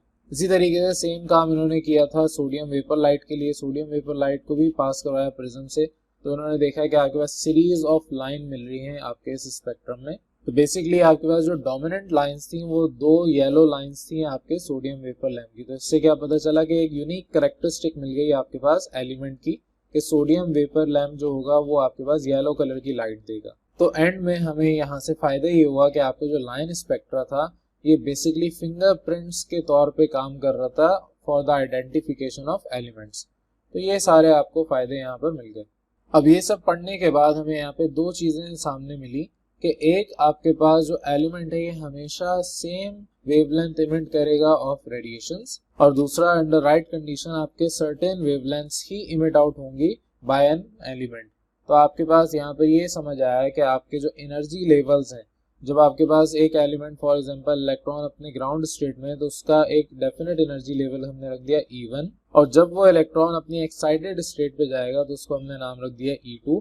इनके दरमियान का जो डिफरेंस आएगा वो एक्सप्लेन करेगा, जो आपकी ट्रांजिशन है वो एक्सप्लेन करेगा आपके इस स्पेक्ट्रम को, और आप जो वेवलेंथ निकाल रहे हैं आपको जो स्पेक्ट्रम मिल रहा है वो मिल ही इस वजह से रहा है कि आपके जो इलेक्ट्रॉन्स हैं ट्रांजिशन स्टेट्स में। तो इससे ये साबित होता है कि आपके पास जो इलेक्ट्रॉन्स इमिट करते हैं energy, they are always having a same wavelength. तो ये आपके पास यहाँ पर टॉपिक क्लोज हो जाता है। नेक्स्ट टॉपिक के ऊपर बात करते हैं। नेक्स्ट टॉपिक है हमारा रदरफोर्ड्स एटॉमिक मॉडल। अब रदरफोर्ड एटॉमिक मॉडल से हमें ये पता चला है कि आपका न्यूक्लियस भी एग्जिस्ट करता है, न्यूक्लियस किस तरह का है और जो पार्टिकल्स हैं वो कैसे अरेंज है। अब तक हमें प्रोटॉन तो डिस्कवर हो चुका था, लेकिन ये नहीं पता था कि प्रोटॉन किस तरह अरेंज है। तो रदरफोर्ड ने हमारी आसानी ये की कि उन्होंने बता दिया कि आपके अरेंजमेंट किस तरह से है। तो रदरफोर्ड और उनके को-वर्कर्स ने बहुत सारे एक्सपेरिमेंट्स परफॉर्म किए थे। इन्होंने क्या किया था, अल्फा पार्टिकल को स्कैटर करवाया था थिन फिल्म्स के ऊपर। तो रदरफोर्ड साहब ने क्या किया, आपके अल्फा पार्टिकल्स जो कि पोलोनियम से आपने बम्बार्डेड करवाए थे थिन गोल्ड फॉइल के ऊपर, उन्होंने सोने की फॉइल बनाई थी बहुत पतली, और उसके अंदर अल्फा पार्टिकल्स को पेनिट्रेट करवाने की कोशिश की थी। इन्होंने ऑब्जर्व किया कि आपके ज्यादातर अल्फा पार्टिकल्स अनडिफ्लेक्टेड निकल गए, यानी कि पास आउट हो गए। एक पार्टिकल 8000 में से एक डिफ्लेक्शन करता है जो कि बहुत ज्यादा भी होती है, ग्रेटर देन 90 डिग्री भी होता है, और कुछ ऐसे भी थे जो कि बिल्कुल आपके पास वापस आ गए, यानी कि रिमर्ज ऑन द सेम साइड, जिस साइड से निकले उसी साइड पे वापस आ गए, मतलब कि 180 डिग्री का यू टर्न ले लिया। तो इस तरीके से इन्होंने जब ये सारी चीजें ऑब्जर्व की कि आपके बहुत सारे पार्टिकल इसमें से तो पास आउट हो गए, कुछ आपके पास डिफ्लेक्ट आउट हो गए, कुछ बहुत ही ज्यादा बड़े एंगल से डिफ्लेक्ट हो गए, और कुछ वापस यू टर्न करके आ गए। तो जब ये चीजें इस तरह से ऑब्जर्व की गई तो पता ये चला कि जितने भी अल्फा रेज आपके स्टैंडर्ड की थी, तो ज्यादातर आपके पास जो हिस्सा था वो न्यूक्लियस के अलावा खाली होता है। तो उन्होंने अपने इस एक्सपेरिमेंट के ऊपर कुछ बेसिक्स अजम्पशंस बनाई थी, जैसे कि नंबर 1 कि आपके पास जो मास ऑफ एटम है वो ज्यादातर कंसंट्रेटेड है न्यूक्लियस की वजह से, यानी कि जो ज्यादातर एटम का मास है वो न्यूक्लियस की वजह से। लेकिन न्यूक्लियस इटसेल्फ अगर पूरे एटम की डायमेंशन, पूरे एटम का साइज देखा जाए तो वो नेग्लेजिबल है as compare to the radius of the atom. आप पूरा एक एटम लें, उसका रेडियस निकालें तो न्यूक्लियस इतना छोटा सा बारीक सा होगा। रेडियस बड़ा है लेकिन आपके पास न्यूक्लियस का साइज छोटा है।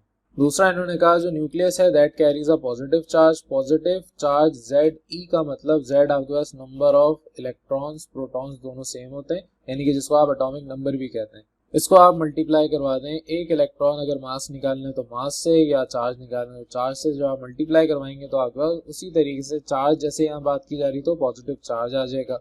तो थर्ड पॉइंट में यही बात की गई है कि आपके पास Z आप अगर कह रहे हैं एटॉमिक नंबर को, तो आपके पास नेगेटिवली चार्ज इलेक्ट्रॉन्स भी उतने ही होने चाहिए जितने प्रोटॉन्स, यानी कि उसी के बराबर, एटॉमिक नंबर के बराबर। और ये इलेक्ट्रॉन्स आपके न्यूक्लियस के बाहर होते हैं और बहुत ज्यादा लार्ज डिस्टेंसेस पे होते हैं, यानी बहुत दूर होते हैं, और अरेंज्ड होते हैं उसी तरीके से जिस तरह आपके प्रोटॉन्स अंदर मौजूद है न्यूक्लियस के, उसी तरह इलेक्ट्रॉन्स भी उतने ही बाहर मौजूद है न्यूक्लियस के। और चौथा पॉइंट इन्होंने कहा कि आपके पास जो एटॉमिक वॉल्यूम है इसके अंदर ज्यादातर एम्प्टी स्पेसेस हैं, क्योंकि अल्फा पार्टिकल्स आपस में टकराने के बजाय सीधा बाहर निकल गए थे। तो आपके पास जो इलेक्ट्रॉन्स हैं उस एम्प्टी स्पेस पे रिवॉल्व होते हैं या स्पिन होते हैं। जिस तरह अर्थ आपके पास रिवॉल्व भी हो रही है और स्पिन भी हो रही है, उसी तरीके से आपका इलेक्ट्रॉन का भी कॉन्सेप्ट है, ये भी रिवॉल्व भी हो रहे हैं और स्पिन भी हो रहे हैं।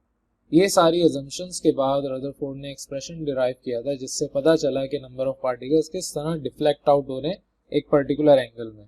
तो रदरफोर्ड के बाद शेडविक साहब ने दोबारा इनके एक्सपेरिमेंट को किया और उससे ये अजम्पशंस वैलिड थी ये प्रूव कर दी। और उससे एक और चीज सामने आई कि आपके पास जो नंबर ऑफ प्रोटॉन्स है, यानी कि जो पॉजिटिव चार्ज है किसी भी न्यूक्लियस का, यानी कि atomic number, that is nearly half of the atomic mass.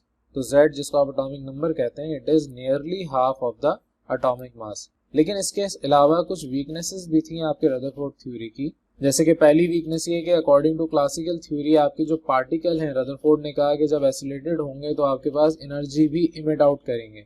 तो अगर एनर्जी इमिट आउट करेंगे मतलब electrons are revolving around the nucleus. तो अगर electrons are revolving around the nucleus तो इसका मतलब ये है कि वो एनर्जी इमिट करेंगे अपने अंदर से कंटिन्यूसली, और अगर एनर्जी कंटिन्यूसली इमिट करेंगे तो ज़ाहिर एनर्जी कंटेंट भी इनका डिक्रीज होगा, और जब एनर्जी कंटेंट डिक्रीज होगा तो रेडियस आपका जो है वो ऑटोमेटिकली कम होता जाएगा। ज़ाहिर इलेक्ट्रॉन अगर मूव कर रहा था इस तरीके तो स्पाइरल मूवमेंट वो करना शुरू कर देगा। तो जब आपके पास इस तरीके की मूवमेंट होगी तो एक वक्त ऐसा आएगा कि आपका रेडियस कम होते होते इलेक्ट्रॉन न्यूक्लियस के अंदर जाके गिर जाएगा और एक स्पाइरल पाथ फॉलो करेगा। लेकिन एक्चुअल ऐसा नहीं होता। एक्चुअल में आपके पास atom can neither be created nor be destroyed, ये आपने स्टेटमेंट याद की भी होगी। तो आपके पास एक्चुअली में होता क्या है कि आपके इलेक्ट्रॉन्स जो हैं वो आपके लूज करते हैं energy in the form of radiation. पीछे हमने डिस्कस किया था कि in the form of energy packet ये अपनी एनर्जी को रिड्यूस करते हैं। दूसरा पॉइंट ये भी यहाँ से इनकी वीकनेस थी कि आपके पास अगर इलेक्ट्रॉन कंटिन्यूसली मूव कर रहा है तो इसका मतलब ये है कि वो हर वक्त डिक्रीज कर रहा है अपनी एनर्जी, तो रेडियस भी डिक्रीज हो रहा है। अगर रेडियस डिक्रीज हो रहा है तो आपके पास रेडिएशंस में इंक्रीज आएगा, और रेडिएशन इंक्रीज आएगा तो ज़ाहिर है डिफरेंट फ्रीक्वेंसीज की रेडिएशन होगी, और अगर इस तरह से काम होगा डिफरेंट फ्रीक्वेंसी कंटिन्यूस है तो आपके पास एक कंटिन्यूस स्पेक्ट्रम बनेगा। लेकिन एक्चुअल में आपका कंटिन्यूस स्पेक्ट्रम नहीं बनता, डिसकंटिन्यूस स्पेक्ट्रम यानी कि लाइन स्पेक्ट्रम बनता है। तो आपके पास यहाँ पर ये दो वीकनेसेस थी अकॉर्डिंग टू क्लासिकल फिजिक्स। तो यहाँ पर रदरफोर्ड एटॉमिक मॉडल जो है that can not be exist, तो रदरफोर्ड का एटॉमिक मॉडल एग्जिस्ट नहीं हो सकता था। अब यहाँ पर रदरफोर्ड ने बहुत अच्छी चीजें भी हमें करके दी, जैसे कि हमारा जो एटॉमिक मॉडल है 80% बिल्कुल सही था, 20% वीकनेसेस की वजह से इनका ये रिजेक्ट कर दिया गया, और इसके बाद किसी और साइंटिस्ट ने आके इनके ही मॉडल को उठा के थोड़ा सा रिनोवेट किया और अपना मॉडल बना के पेश कर दिया। वो हम आगे पढ़ेंगे। नेक्स्ट हमारा टॉपिक है एक्स रेज या एटॉमिक नंबर। ज़ाहिर है एक्स रेज के बारे में आपने पीछे डिस्कस किया था। तो एक्स रेज आपके पास बेसिकली एक साइंटिस्ट थे, इन्होंने अपनी एक फोटोग्राफिक प्लेट बनाई थी और उसके ऊपर इनविजिबल रेडिएशंस को भेजा था, उसके ऊपर स्ट्राइक करवाया था। वो आपके पास कहाँ से आ रही थी? कैथोड रेज ट्यूब से। तो कैथोड रे ट्यूब आपके पास जो है उसमें से इनविजिबल रेडिएशन इन्होंने फोटोग्राफिक प्लेट के ऊपर अप्लाई की। तो जो आपके पास उस वक्त रेज नजर आ रही थी उस प्लेट के ऊपर, उनका नाम रख दिया एक्स रेज। ये रेज आपके पास जो साइंटिस्ट हैं उनके अपने नाम से भी पहले पहचानी जाती थी। जब आपके पास पता चला कि इनके अंदर पेनिट्रेशन पावर बहुत ज्यादा है, ये पेपर, रबर और ह्यूमन फ्लैश तक पेनिट्रेट कर जाती हैं जिस तरह गैमा रेज थी, तो इसका इन्होंने जब और स्टडी किया तो पता चला ये आपके शॉर्ट वेव हैं, हाई एनर्जी इलेक्ट्रोमैग्नेटिक रेडिएशन है, तो फौरन इसको मेडिकल यूज के अंदर अप्लाई कर दिया गया। अब ये रेज कैसे जनरेट होती हैं? आपकी जो एक्स रेज हैं आपके पास एनोड और कैथोड, दोनों एनोड और कैथोड से आपके पास रेज आ रही हैं, एनोड रे और कैथोड रे। तो आपके जब ये आपस में टकराती हैं तो आपको रेडिएशंस मिलती हैं, ये रेडिएशंस कहलाती हैं एक्स रेज। ये जितनी भी एक्स रेज हैं इन्होंने बहुत अपना अहम किरदार अदा किया था इन डिफाइनिंग या डिटरमाइनिंग द स्ट्रक्चर एट सब एटॉमिक लेवल्स। तो एक्स रेज आपके पास इस तरीके से बहुत ज़्यादा इस्तेमाल हुई थी। आपके जो मूसले साहब हैं, आपने अगर पीरियोडिक टेबल याद हो आपको, तो पीरियोडिक टेबल में मूसले पीरियोडिक टेबल आपने पढ़ा था। तो बेसिकली जो आपके मूसले साहब थे इन्होंने रदरफोर्ड की लैब में रह के ही स्टडी की थी। इन्होंने एक्स रेज को जब स्टडी किया जो कि एनोड रेज से आपके निकल के मिल रही थी, डिफरेंट मेटल्स इस्तेमाल किए थे, तो इनको पता ये चला कि वेवलेंथ जितनी भी एक्स रेज की इनको मिल रही हैं ये डिक्रीज हो रही हैं जैसे ही आप एटॉमिक मास इंक्रीज कर रहे हैं। यानी कि आप जैसे ही बड़ा एलिमेंट लेंगे तो उसके अंदर से एक्स रे कम मिलेगी, उसकी वेवलेंथ कम मिलेगी आपको। जब इन्होंने ये एक्सपेरिमेंट किया तो इनको पता ये चला कि आपके पास जो नंबर ऑफ पॉजिटिव चार्जेस हैं न्यूक्लियस के अंदर ये इंक्रीज होते हैं फ्रॉम एटम टू एटम। ये आपके पास सिंगल इलेक्ट्रॉनिक यूनिट भी कहलाता है। तो इन्होंने जो नंबर ऑफ पॉजिटिव चार्ज था इसको नाम दिया एटॉमिक नंबर का, और ये एटॉमिक नंबर आपको जब पता चल गया एलिमेंट का तो इन्होंने कहा कि जो नंबर ऑफ प्रोटॉन प्रेजेंट है न्यूक्लियस के अंदर वो एटॉमिक नंबर के बराबर है। तो इससे हमें आसानी क्या हुई, इन्होंने अपना एक पीरियोडिक टेबल बना के दिया जो मेंडलीफ पीरियोडिक टेबल को एनहेंस करके इन्होंने दिया था। इन्होंने कहा कि हमारे पास जो एलिमेंट है उसको हम एटॉमिक मास के बजाय एटॉमिक नंबर से अरेंज अगर करें तो हमारे पास आसानी हो जाएगी इस बात को समझने में कि आपके पास एटम टू एटम किस तरीके से एक्स रेज डिफर कर रही हैं। तो इन्होंने एटॉमिक नंबर को Z से डिनोट किया था। तो बेसिकली मूसले ने एटॉमिक नंबर का कॉन्सेप्ट लेके आए थे, उस दौर में एटॉमिक मास का कॉन्सेप्ट सब लेके चल रहे थे। तो बेसिकली आपके पास जो रदरफोर्ड की थ्योरी थी ऑफ न्यूक्लियर एटम, ये आपके पास सपोर्ट कर रही थी मूसले के एक्सपेरिमेंट को। अब कुछ समराइज हम करते हैं अब तक जो हमने यहाँ तक पढ़ा। नंबर 1, आपका जो एटम है it consist of small dense positively charge nucleus जिसके अंदर प्रोटॉन्स होते हैं। दूसरा, न्यूक्लियस जो है उसके इर्द गिर्द इलेक्ट्रॉन सराउंडेड होते हैं और जो आपके पास इलेक्ट्रॉन्स और प्रोटॉन्स है दोनों की क्वांटिटी, दोनों की वैल्यू सेम होती है। आपका जो एटॉमिक नंबर है किसी भी एटम का, it is equal to the number of proton in the nucleus and also the number of electrons outside surrounding the nucleus. इसके अलावा आपका जो मास है फंडामेंटल पार्टिकल्स का ऑन कार्बन 12 स्केल, ज़ाहिर एटॉमिक मास या एटॉमिक नंबर जो है, एटॉमिक मास हम रिप्रेजेंट करते हैं कार्बन 12 के लिहाज से। तो एटॉमिक मास अगर आप उस कार्बन 12 के लिहाज से देखें तो मासेस ऑफ फंडामेंटल पार्टिकल्स आपके पास ये कुछ इस तरीके से आते हैं। इनकी यूनिट एटॉमिक मास यूनिट होती है। अब नेक्स्ट टॉपिक पे बात करते हैं बोहर्स थ्योरी। तो बेसिकली मैंने पीछे आपसे डिस्कस किया था कि रदरफोर्ड के जो वीकनेसेस थी उनको दूर करके एक और साइंटिस्ट आए थे, उन्होंने अपना नाम पेश किया। तो बेसिकली इनकी जो थ्योरी है वो वही ऑलमोस्ट बात कर रही है जो रदरफोर्ड ने की थी, लेकिन उन्होंने क्या किया, रदरफोर्ड की थ्योरी को मॉडिफाई करके अपनी थ्योरी बना लिया। तो बेसिकली इनकी जो थ्योरी है वो वही सारी बातें कर रही हैं जो रदरफोर्ड ने की थी, लेकिन उन्होंने कुछ चेंजेस की। इन्होंने कहा कि आपके पास जो क्वांटम थ्योरी है इसको बेसिस बना के रखा कि आपके पास देयर इज अ पॉसिबिलिटी कि आपके इलेक्ट्रॉन्स जो है वो एक सर्टेन ऑर्बिट में मौजूद हैं। ये आपके पास हर वक्त अपने अंदर से रेडिएशन नहीं निकालते और ये आपके इलेक्ट्रॉन्स रिवॉल्व हो रहे हैं in any one of such orbits. यानी कि आपके पास फॉर एग्जांपल एस ऑर्बिट है या आपके पास के शेल है, एल शेल है, उसी शेल के अंदर रहेंगे और ये कंप्लीटली स्टेबल होंगे, उस वक्त रेडिएशन अपने अंदर से नहीं निकाल रहे होंगे। इन ऑर्बिट्स को बाद में इन्होंने नाम दिया स्टेशनरी स्टेट्स का।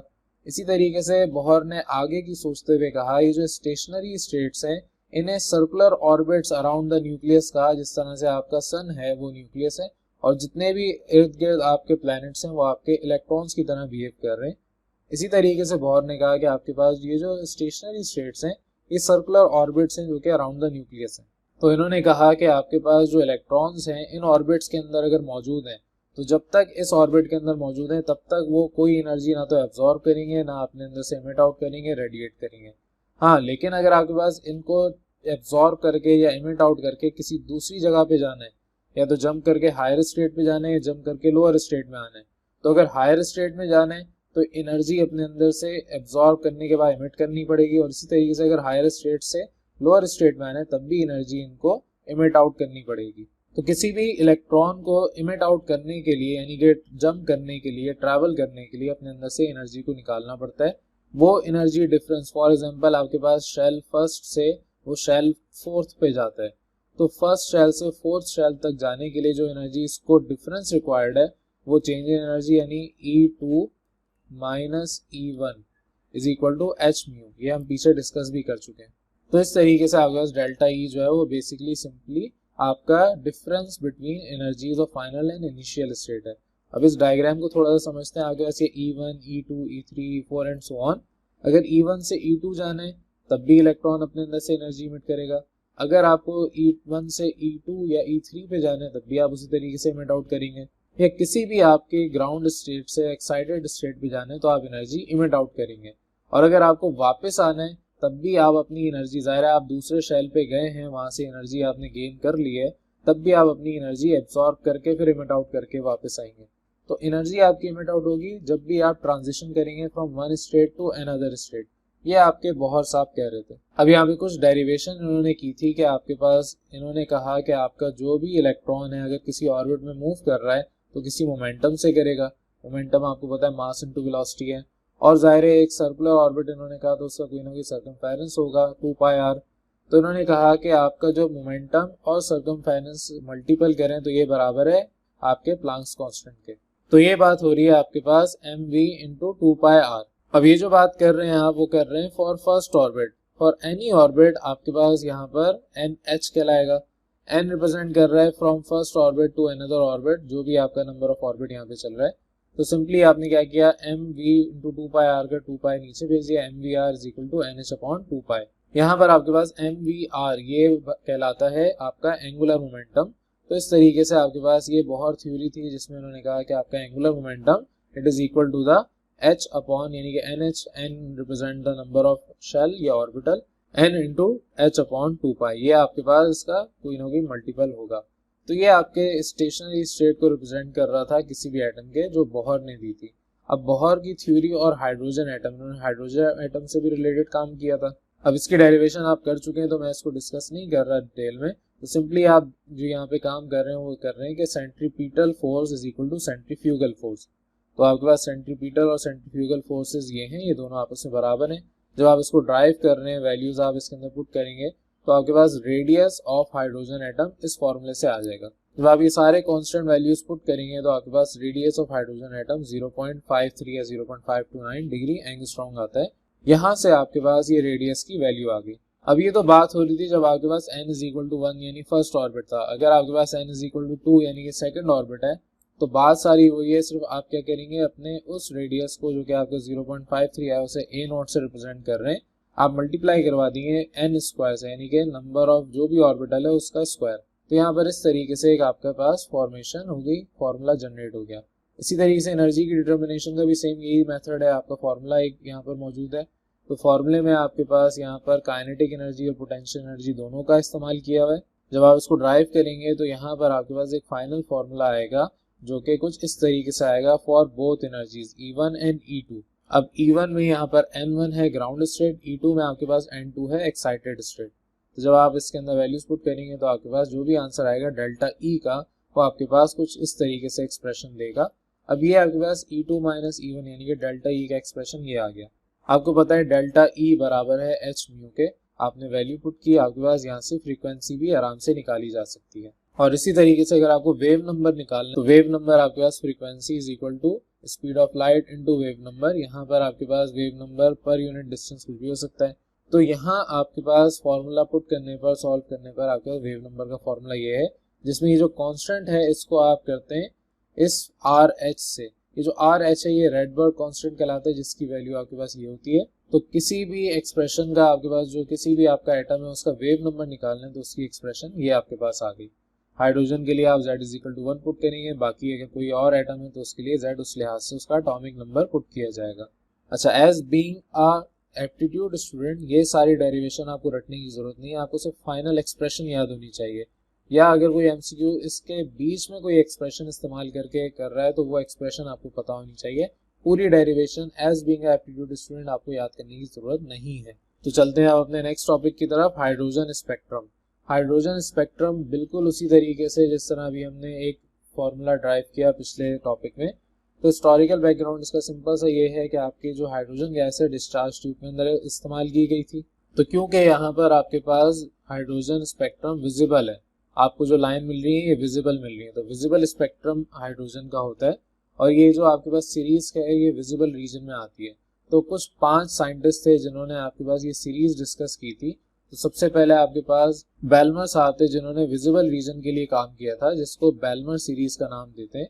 इन्होंने क्या किया था कि आपको विजिबल रेंज जहां से शुरू होती है वो n इज इक्वल टू 2 है, यानी कि आपके पास n1 इज इक्वल टू 2 और n2 2 के अलावा जो ऊपर की वैल्यूज है 3, 4, 5, 6 कुछ भी हो सकता है। इसके बाद अल्ट्रावायलेट रीजन भी डिस्कवर हुआ था, लेमन साहब ने डिस्कस किया था, जिसको लेमन सीरीज भी कहते हैं। क्योंकि लेमन सीरीज जो है वो पहले आती है, n1 इज इक्वल टू 1 है आपके पास, ये आपके पास विजिबल से पहले आते हैं रीजन अल्ट्रावायलेट रीजन। तो यहाँ पर मेरे पास बेलमर के बाद लेमन है, लेकिन एक्चुअल में अगर इसको 1, 2, 3 इस तरह नंबरिंग दें तो लेमन पहले आता है फिर बेलमर आता है। तो फॉर्मूला सबका यही है, बस n1 और n2 की वैल्यू चेंज है। n2 आपके पास स्टार्ट होता है यहाँ पर 2 से। तो इसी तरीके से थर्ड आपके पास सीरीज है पेस्टन सीरीज। पेस्टन सीरीज में आपके कहा जाता है कि आपके पास इंफ्रारेड रीजन है और यहाँ पर आपके पास जो n1 है वो 3 है और n2 ये 2 है, n2 आपके पास 4, 5, 6 एंड सो ऑन। इसी तरीके से ब्रैकेट सीरीज और फ्रंट सीरीज, ये 2 और सीरीज आपके पास आती हैं, दोनों इंफ्रारेड रीजन के लिए हैं। तो जर्नल एक्सप्रेशन वही है इन सबका। आपके पास ब्रैकेट सीरीज के लिए n1 इज इक्वल टू 4 और फ्रंट सीरीज के लिए n1 इज इक्वल टू 5। तो जर्नल एक्सप्रेशन इनका यही है। n1 आपके पास फिक्स है, n2 चेंज होता जा रहा है। तो यहाँ पर स्पेक्ट्रम से रिलेटेड आपके पास ये सारी चीजें थी। नेक्स्ट आपका है बोहर थ्योरी और हाइड्रोजन स्पेक्ट्रम, क्योंकि बोहर साहब ने बहुत ज्यादा काम किया था और हाइड्रोजन एक ऐसा एटम है जिसमें सब चीजें 1 के बराबर हैं। तो यूनिट के कॉन्सेप्ट को लेके हाइड्रोजन के ऊपर उन्होंने काम किया। तो अकॉर्डिंग टू दिस थ्योरी आपके पास एट ऑर्डिनरी टेम्परेचर जो इलेक्ट्रॉन है हाइड्रोजन के अंदर वो आपके पास लोएस्ट एनर्जी लेवल पे होता है, यानी कि फर्स्ट ऑर्बिट या ग्राउंड स्टेट में। जैसे ही आप उसे हीट अप करेंगे एट लो प्रेशर, जैसे डिस्चार्ज ट्यूब में आपने किया था, तो हाइड्रोजन के जो इलेक्ट्रॉन है ये एनर्जी एब्जॉर्ब करने के बाद अपनी ग्राउंड स्टेट को छोड़ के जंप कर जाएगा इनटू हायर एनर्जी लेवल, जिसको आप एक्साइटेड स्टेट भी कहते हैं। तो इस तरीके से यहाँ पर आपके पास हाइड्रोजन स्पेक्ट्रम आता है। अब जिस तरीके से पीछे हमने 5 सीरीज डिस्कस की, वही सारा आपके पास इस तरीके से कि आपके पास ये डायग्राम दी हुई है कि लेमन सीरीज की क्या आपके पास रेंज होती है, इसी तरीके से Balmer series, Paschen series and so on. ये सब आपके पास इस तरीके से बना हुआ है कि लेमन सीरीज स्टार्ट फ्रॉम 1 फिर 2 एंड सो ऑन ये जा सकता है, बाल्मर सीरीज स्टार्टिंग फ्रॉम 2 और पैशन सीरीज स्टार्टिंग फ्रॉम 3, इसी तरीके से 4 and 5 goes to bracket end fund series. तो ये सारा आपके पास डायग्राम के लिहाज से शो किया हुआ है, ये सब आप देखेंगे, जो पीछे हमने जिक्र किया वही सब यहाँ पर भी लिखा हुआ है। अब चलते हैं नेक्स्ट टॉपिक की तरफ, Heisenberg uncertainty principle. Heisenberg uncertainty principle, ये अनसर्टेनिटी का प्रिंसिपल है जिसको पढ़ने के बाद भी आप अनसर्टेनिटी का ही शिकार रहते हैं कि इसमें आपको कुछ समझ नहीं आएगा कि ये बात क्यों बोली गई। इन्होंने कहा, एक बिल्कुल कॉमन सेंस वाली बात की कि आपके पास अगर कोई भी एटम है तो उसका मोमेंटम और उसकी पोजीशन एक वक्त में मालूम नहीं की जा सकती। तो बोहर की थ्योरी के मुताबिक इलेक्ट्रॉन जो है वो कंसिडर किया गया था एक पार्टिकल के तौर पे। तो पार्टिकल का मोमेंटम भी होता है और पार्टिकल का कोई ना कोई पोजीशन भी होता है। इन्होंने कहा था ये आपके पास प्रिसाइजली मालूम कर सकते हैं, बोहर ने ये कहा था। लेकिन आपके जो इलेक्ट्रॉन है they also behave as a wave, और बिहेवियर जो वेव का है ये आपके डी ब्रॉगली कॉन्सेप्ट से आता है। ये आपने फिजिक्स में पढ़ा है, यहाँ पर नहीं पढ़ा, सेकेंड ईयर की फिजिक्स में डिटेल में बात की गई है। तो ये जो डुअल नेचर ऑफ इलेक्ट्रॉन थी तो वो अनक्लियर कर रही थी आपके ऑर्बिट स्ट्रक्चर को, और इस कंफ्यूजन की वजह से हाइजेनबर्ग साहब आए थे और उन्होंने कहा था कि आपकी ये प्रॉब्लम तो रहेगी, लेकिन इस प्रॉब्लम का जो अनसर्टेनिटी प्रिंसिपल है वो उन्होंने दे दिया। उन्होंने कहा कि it is impossible, it is not possible to determine simultaneously the position of momentum और द पोजीशन ऑफ पार्टिकल, यानी कि आप पोजीशन और मोमेंटम दोनों को अलग अलग मालूम कर सकते हैं, दोनों को एट द सेम टाइम मालूम नहीं कर सकते, तो आप प्रिसाइजली काम यहाँ नहीं कर सकते। तो ये इन्होंने बात की थी, ये इनका कहलाता है अनसर्टेनिटी प्रिंसिपल। जैसे कि अगर डेल्टा पी एक्स मेरे पास मोमेंटम है, तो अगर मैं इस मोमेंटम को निकालूं तो इट इज अनसर्टेन कि मैं उसी वक्त अपने डेल्टा एक्स जो कि पोजीशन को डिफाइन कर रहा है उसको निकाल लूं। तो ये इन्होंने कहा कि दोनों का जो प्रोडक्ट होगा, अनसर्टेनिटी प्रिंसिपल इनका ये कहता है कि दोनों का जो प्रोडक्ट है वो बराबर है आपके पास प्लांक्स कांस्टेंट के, यानी कि delta P x into delta x ये आपके पास अप्रोक्सीमेटली इक्वल है प्लांक्स कांस्टेंट के। ये आपका हाइजेनबर्ग अनसर्टेनिटी प्रिंसिपल कह रहा है। इससे ज्यादा इसके अंदर और कुछ इतनी डेप्थ में जाने की जरूरत नहीं है। बस अब चलते हैं अपने नेक्स्ट टॉपिक की तरफ। नेक्स्ट टॉपिक आपका है एनर्जी लेवल्स एंड एनर्जी सब लेवल्स। तो energy level, energy sub level, जैसे कि आपने पीछे पढ़े, बोहर साहब ने आपके ऑर्बिट्स जो थे, सर्कुलर ऑर्बिट्स, उसको कहा था कि ये एनर्जी लेवल्स या शेल्स हैं। शेल्स आपके पास first shell, second, third, fourth, या आपने बचपन में पढ़ा था K shell, L, M, N shells, ये सारे शेल्स आपके पास मौजूद हैं। और इसी के साथ साथ इन्होंने एक फॉर्मूला दिया था कि जो maximum number of possible electrons आ सकते हैं वो 2n², where n represents 1 2 3 4 number of electronic shells या आपके पास एनर्जी लेवल्स। तो एक शेल यानी के शेल में 2 इलेक्ट्रॉन्स आ सकते हैं, एल शेल में 8, एन शेल में आपके पास 18, तो एन शेल में इसी तरीके से 32 एंड सो ऑन। तो ये आपके पास रिप्रेजेंट कर रहा है किस तरीके से आपके इलेक्ट्रॉन्स आ सकते हैं इस फॉर्मूले के थ्रू। अब ये तो आपके पास इन्होंने फॉर्मूला बना के दे दिया, लेकिन इन्होंने ये भी कहा कि आपके पास वो मैक्सिमम नंबर ऑफ इलेक्ट्रॉन्स हैं, लेकिन शुरू में आपके पास 8 इलेक्ट्रॉन्स ही आ रहे होंगे। तो बचपन में जब आप इलेक्ट्रॉनिक कॉन्फ़िगरेशन करते थे तो आपके शेल के अलावा हर शेल में 8 इलेक्ट्रॉन्स ही फिल करते थे। अब इस टेबल में आपको बताया है कि किस शेल में कितने इलेक्ट्रॉन्स आ सकते हैं। अब ये जो आपके इलेक्ट्रॉनिक कॉन्फ़िगरेशन हुई थी, इसको इन्होंने फर्दर कहा कि हर शेल में 4 ऑर्बिटल्स मौजूद होते हैं। तो हर एनर्जी लेवल्स के सब एनर्जी लेवल्स भी होते हैं, जिसको आप डिनोट करते हैं एस, पी, डी और एफ से। एस का मतलब शार्प, पी का मतलब प्रिंसिपल, इस तरीके से डिफ्यूज, और फंडामेंटल, ये आपके पास एस, पी, डी, एफ की एब्रीविएशन है। यहाँ पर आपके पास n इज इक्वल टू 2 अगर होगा फॉर एग्जाम्पल, तो it means second energy level. तो सेकेंड एनर्जी लेवल के आपके सब एनर्जी लेवल्स भी पॉसिबल होंगे। अब यहाँ पर डिफाइन किया गया कि अगर n इज इक्वल टू 1 है तो s होगा, n इज इक्वल टू 2 तो sp, n is equal to 3 spd, इसी तरीके से n इज इक्वल टू 4 तो spdf। ये आपके पास सब एनर्जी लेवल्स हैं। यहाँ तक अगर कॉन्सेप्ट क्लियर हो गया तो आगे चलते हैं ऑर्बिटल्स और क्वांटम नंबर्स। अब ये क्वांटम नंबर्स आपको हमेशा याद रखने, इसकी बुनियाद पे आगे सारे टॉपिक्स हैं। तो चलते हैं अब ऑर्बिटल्स की तरफ। ऑर्बिटल्स हमने पीछे वैसे डिस्कस कर लिए हैं।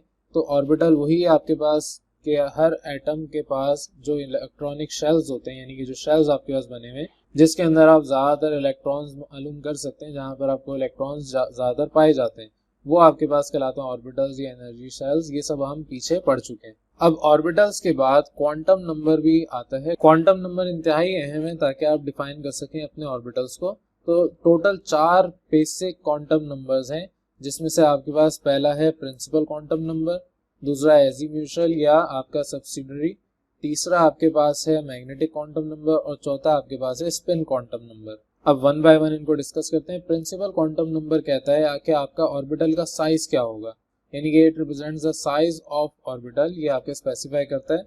ये आप रिप्रेजेंट करते हैं स्मॉल n से। अगर n बढ़ेगा तो आपका साइज भी बढ़ेगा और एनर्जी भी बढ़ेगी ऑर्बिटल की। सेकंड आपके पास है एजीम्यूशल या आपका सब्सिडियरी क्वांटम नंबर। ये रिप्रेजेंट करते हैं आप स्मॉल l से। ये बताता है कि आपके पास शेप ऑफ ऑर्बिटल क्या होगी। तो शेप ऑफ ऑर्बिटल रिप्रेजेंट करने के लिए अगर l की वैल्यू 0 है तो इसका फॉर्मूला होता है n-1। l की वैल्यू 0 इसका मतलब n = 1 है, तो n-1 = 0। ये 0 से लेके n-1 वैल्यू तक होता है। अगर l = 0 है तो इसका मतलब आपका s ऑर्बिटल है, l = 1 तो p ऑर्बिटल, 2 तो d और इसी तरीके से 3 तो f ऑर्बिटल। ये आपके पास s ऑर्बिटल, p, d और f की शेप बताता है। थर्ड आपके पास है magnetic quantum number. Magnetic quantum number आपका रिप्रेजेंट किया जाता है स्मॉल m से। इसकी वैल्यू होती है -l से लेके +l तक, यानी कि अगर l = 1 है तो -1 0 फिर +1, l = 2 है -2 -1 0 +1 +2 एंड सो ऑन। चौथा आपके पास है स्पिन क्वांटम नंबर। इसके अंदर आपको कहा जाता है कि आपके पास किसी भी एटम के अंदर, किसी भी ऑर्बिटल के अंदर दो पॉसिबिलिटी हो सकती है, तो +12 या -12। ये आपके पास स्पेसिफाई कर रहा है spin off electron in an orbital. अब ये आपके पास 4 क्वांटम नंबर आ गए। इसमें से आपको ये चारों अच्छे से याद होने चाहिए। नेक्स्ट आपका है poly exclusion principle. Pauli's exclusion principle कहता है कि आपके किसी भी एटम के अंदर 2 या 2 से ज्यादा इलेक्ट्रॉन्स अगर मौजूद हैं तो आपके पास कोई भी 2 इलेक्ट्रॉन्स आपस में 4 क्वांटम नंबर का सेट सेम नहीं रख सकते। ज्यादा से ज्यादा आप 3 सेट तो सेम रख सकते हैं, यानी कि 4 क्वांटम नंबर में से 3 क्वांटम नंबर तो सेम हो सकते हैं, लेकिन चौथा हमेशा डिफर करेगा। तो ये आपके पास पॉली एक्सक्लूजन प्रिंसिपल कहलाता है। इस एक्सक्लूजन प्रिंसिपल की बुनियाद पर आगे हम इलेक्ट्रॉनिक डिस्ट्रीब्यूशन करते हैं। तो इस टेबल को थोड़ा सा समझते हैं। इस टेबल में आपके पास एनर्जी लेवल n, आपके पास पहला प्रिंसिपल क्वांटम नंबर गिवन है 1 2 3 एंड 4। जब आप इसमें बात कर रहे हैं अपने सब्सिडियरी या एजीम्यूशल क्वांटम नंबर की, यानी कि l की, तो आपके पास जब n = 1 तो n-1 0, 2 तो n-1 आपके पास 1 तो 0 और 1, इसी तरीके से 3 है n तो n-1 2, तो आपके पास 1 2 और 0, इसी तरीके से n = 4 तो 0 1 2 एंड 3। अब जब आपके ये चीजें समझ आ गई तो नेक्स्ट आता है आपका मैग्नेटिक क्वांटम नंबर। आपके पास यहाँ पर 0 है तो m भी 0 होगा, l अगर 1 है तो 1 0 1। ये 0 1 0 1 ये रिप्रेजेंट कर रहा है आपके नंबर ऑफ ऑर्बिटल्स को। यहाँ पर m = 0 यानी एक ऑर्बिटल है, यहाँ पर आपके पास 0 एक ऑर्बिटल और ये 3 ऑर्बिटल्स, तो आपके पास 1s और 3p, इसी तरीके से 1s 3p 5d और यहाँ पर 7f। ये आपके पास इस तरीके से नंबर ऑफ ऑर्बिटल्स हैं। और नंबर ऑफ इलेक्ट्रॉन्स जो मैक्सिमम आ सकते हैं वो आपके पास एक ऑर्बिटल में 2 इलेक्ट्रॉन्स आ सकते हैं, तो s2, यहाँ पर 1s में s2 और 3p में p6। आपके पास p ऑर्बिटल में 6 इलेक्ट्रॉन्स आ सकते हैं, d में 10 और f में 14। तो इस तरीके से मैक्सिमम नंबर ऑफ इलेक्ट्रॉन्स आपके पास यहाँ पर 2 8 18 और 32 आ गए। ये सारी बातें यहाँ पर इस तरीके से लिखी हैं, आप पढ़ लेंगे। नेक्स्ट टॉपिक पे हम चलते हैं शेप ऑफ ऑर्बिटल्स के ऊपर। अब शेप ऑफ ऑर्बिटल्स के ऊपर हम बात करते हैं। शेप ऑफ ऑर्बिटल्स में जिस तरह हमने ऑर्बिटल्स पढ़े s p d और f, तो s ऑर्बिटल से अगर स्टार्ट करें तो s ऑर्बिटल स्फेरिकल शेप के होते हैं। जिस तरह एक बॉल है, जिस तरह एक स्फीयर होता है, उसी तरीके से इनकी भी शेप होती है। s ऑर्बिटल्स आपके पास ऐसे ऑर्बिटल्स हैं जिसके न्यूक्लियस सेंटर में होता है, यानी कि आपके पास ये न्यूक्लियस के सेंटर में पाए जाते हैं। और अगर आप इनके इलेक्ट्रॉन्स को देखें तो इलेक्ट्रॉन्स यूनिफॉर्मली डिस्ट्रीब्यूट हुए होते हैं अराउंड द न्यूक्लियस। इनके पास प्रॉपर यूनिफॉर्म शेप होती है, यानी कि एक तरह से ये 3 एक्सिस में अगर हम देखते हैं x y और z एक्सिस, तो ये यूनिफॉर्मली अरेंज्ड है। इसकी सिर्फ एक ही पॉसिबल ओरिएंटेशन है, जो कि हम स्पेस अगर बात कर रहे हैं, स्पेस का मतलब 3 प्लेनर एक्सिस x y और z एक्सिस। इनके पास कोई नोडल प्लेन नहीं होता। नोडल प्लेन हम आगे डिस्कस करेंगे आपके p ऑर्बिटल में। तो पी ऑर्बिटल आपके पास डंबल शेप कहलाते हैं, ये डंबल की तरह होते हैं। अगर आपने कभी एक्सरसाइज की हो तो आपको पता होगा डंबल होता क्या है। तो आपके पास डंबल शेप होते हैं, ये डिस्ट्रीब्यूट होते हैं पी एक्स, पी वाई और पी जेड ऑर्बिटल में, और ये तीनों एक्सेस आपस में एक दूसरे के परपेंडिकुलर होते हैं। एक्स वाई और जेड एक्सेस में आपके पास ये आपस में डिस्ट्रीब्यूट हुए होते हैं। ये आपके पास डीजनरेट ऑर्बिटल्स भी कहलाते हैं ऑफ इक्वल एनर्जी। इनकी एनर्जी इक्वल होती है, यानी कि आपके पास ये एक्स डायरेक्शन में, ये वाई डायरेक्शन में और ये जेड डायरेक्शन में। जब आप इनको कंबाइन करेंगे पी एक्स वाई और पी जेड ऑर्बिटल, तो वो कुछ इस तरीके की शेप आपको नजर आएगी। इस चैप्टर में हम सिर्फ पी और एस ऑर्बिटल को ही डिस्कस करेंगे। हम आपके डी और एफ ऑर्बिटल को डिस्कस इसलिए नहीं करते क्योंकि इसका थोड़ा कॉम्प्लेक्स शेप स्ट्रक्चर होता है। तो आपकी जो पी ऑर्बिटल है इसके पास दो लोब्स होते हैं। दो लूप्स का मतलब एक लूप ये, दूसरा ये। इसमें ये जो आपके पास ये हिस्सा है ये कहलाता है नोडल प्लेन। अब एक लोब को आप पॉजिटिव और दूसरे को नेगेटिव से भी रिप्रेजेंट करते हैं, और ये बिल्कुल लाइक अ पियर, तो पियर यानी कि नाशपाती आपने अगर देखी हो तो बिल्कुल उसकी तरह आपको ये नजर आता है। और आपके पास जो इसकी इमेज बनती है, यानी कि आपके जो इलेक्ट्रॉन है ये आपस में ट्रैवल कर सकते हैं from first lobe to second lobe, यानी कि पॉजिटिव लोब से नेगेटिव लोब पे ये जा सकते हैं। अब जो आपके पास इलेक्ट्रॉन अगर ट्रैवल करेगा, जाहिर है वो इस पाथ से फ्लो होते हुए जाएगा। तो ये जो आपके पास नोडल प्लेन है, यहाँ पर इलेक्ट्रॉन एग्जिस्ट नहीं करता। यहाँ पे एक इलेक्ट्रॉन तो मौजूद हो सकता है किसी वक्त, लेकिन दोनों एट अ टाइम एग्जिस्ट नहीं कर सकते। ये ट्रैवल इस डायरेक्शन से कर सकते हैं। तो ये था आपके पास शेप ऑफ ऑर्बिटल्स। इसमें से हमने दो ऑर्बिटल्स डिस्कस किए, डी और एफ ऑर्बिटल। थोड़ा कॉम्प्लिकेटेड है तो आपके लेवल पे अभी उसको डिस्कस नहीं करते। नेक्स्ट टॉपिक है आपका इलेक्ट्रॉनिक कन्फिग्रेशन। इलेक्ट्रॉनिक कन्फिग्रेशन के लिए आपके पास उसी तरीके से जिस तरह पीछे चार प्रिंसिपल क्वांटम नंबर थे, चार बेसिक क्वांटम नंबर थे, उसी तरीके से यहाँ पर आपके पास चार रूल्स हैं। पहला पॉली एक्सक्लूजन प्रिंसिपल जो हम पीछे डिस्कस कर चुके हैं, दूसरा ऑफ-बो प्रिंसिपल, तीसरा n+l रूल और चौथा हुंड्स रूल। ये आपके पास चार बेसिक रूल्स हैं जिसकी बुनियाद पे इलेक्ट्रॉनिक कन्फिग्रेशन हम करते हैं। पहला हम डिस्कस कर रहे हैं ऑफ-बो प्रिंसिपल, ज़ाहिर पॉली एक्सक्लूजन प्रिंसिपल हम पीछे डिस्कस कर चुके हैं। तो ऑफ-बो प्रिंसिपल आपके पास कहता है कि जितने भी इलेक्ट्रॉन्स हैं, these electrons are filled to the orbitals of lowest energy in sequence. अब अगर दो इलेक्ट्रॉन्स हैं और दोनों आपके पास एक ऑर्बिटल में आएंगे, तो जो सबसे लोएस्ट एनर्जी वाला होगा उसमें वो आपके दो इलेक्ट्रॉन्स जाएंगे। यानी कि पीछे आपने जैसे पढ़ा कि आपके पास 1s 2s, यानी कि n रिप्रेजेंट 1 2 3 4, s आपके पास जिस तरह s p d और f ऑर्बिटल है उसी तरीके से s ऑर्बिटल है, और उसकी जो पावर है जैसे कि यहाँ पर आपको गिवन है कि 1s1, तो इट रिप्रेजेंट के इसके अंदर एक इलेक्ट्रॉन है। तो जितने भी इलेक्ट्रॉन है अकॉर्डिंग टू ऑफ-बो प्रिंसिपल, आपके पास ऑफ-बो का मतलब जर्मन में होता है बिल्डिंग अप।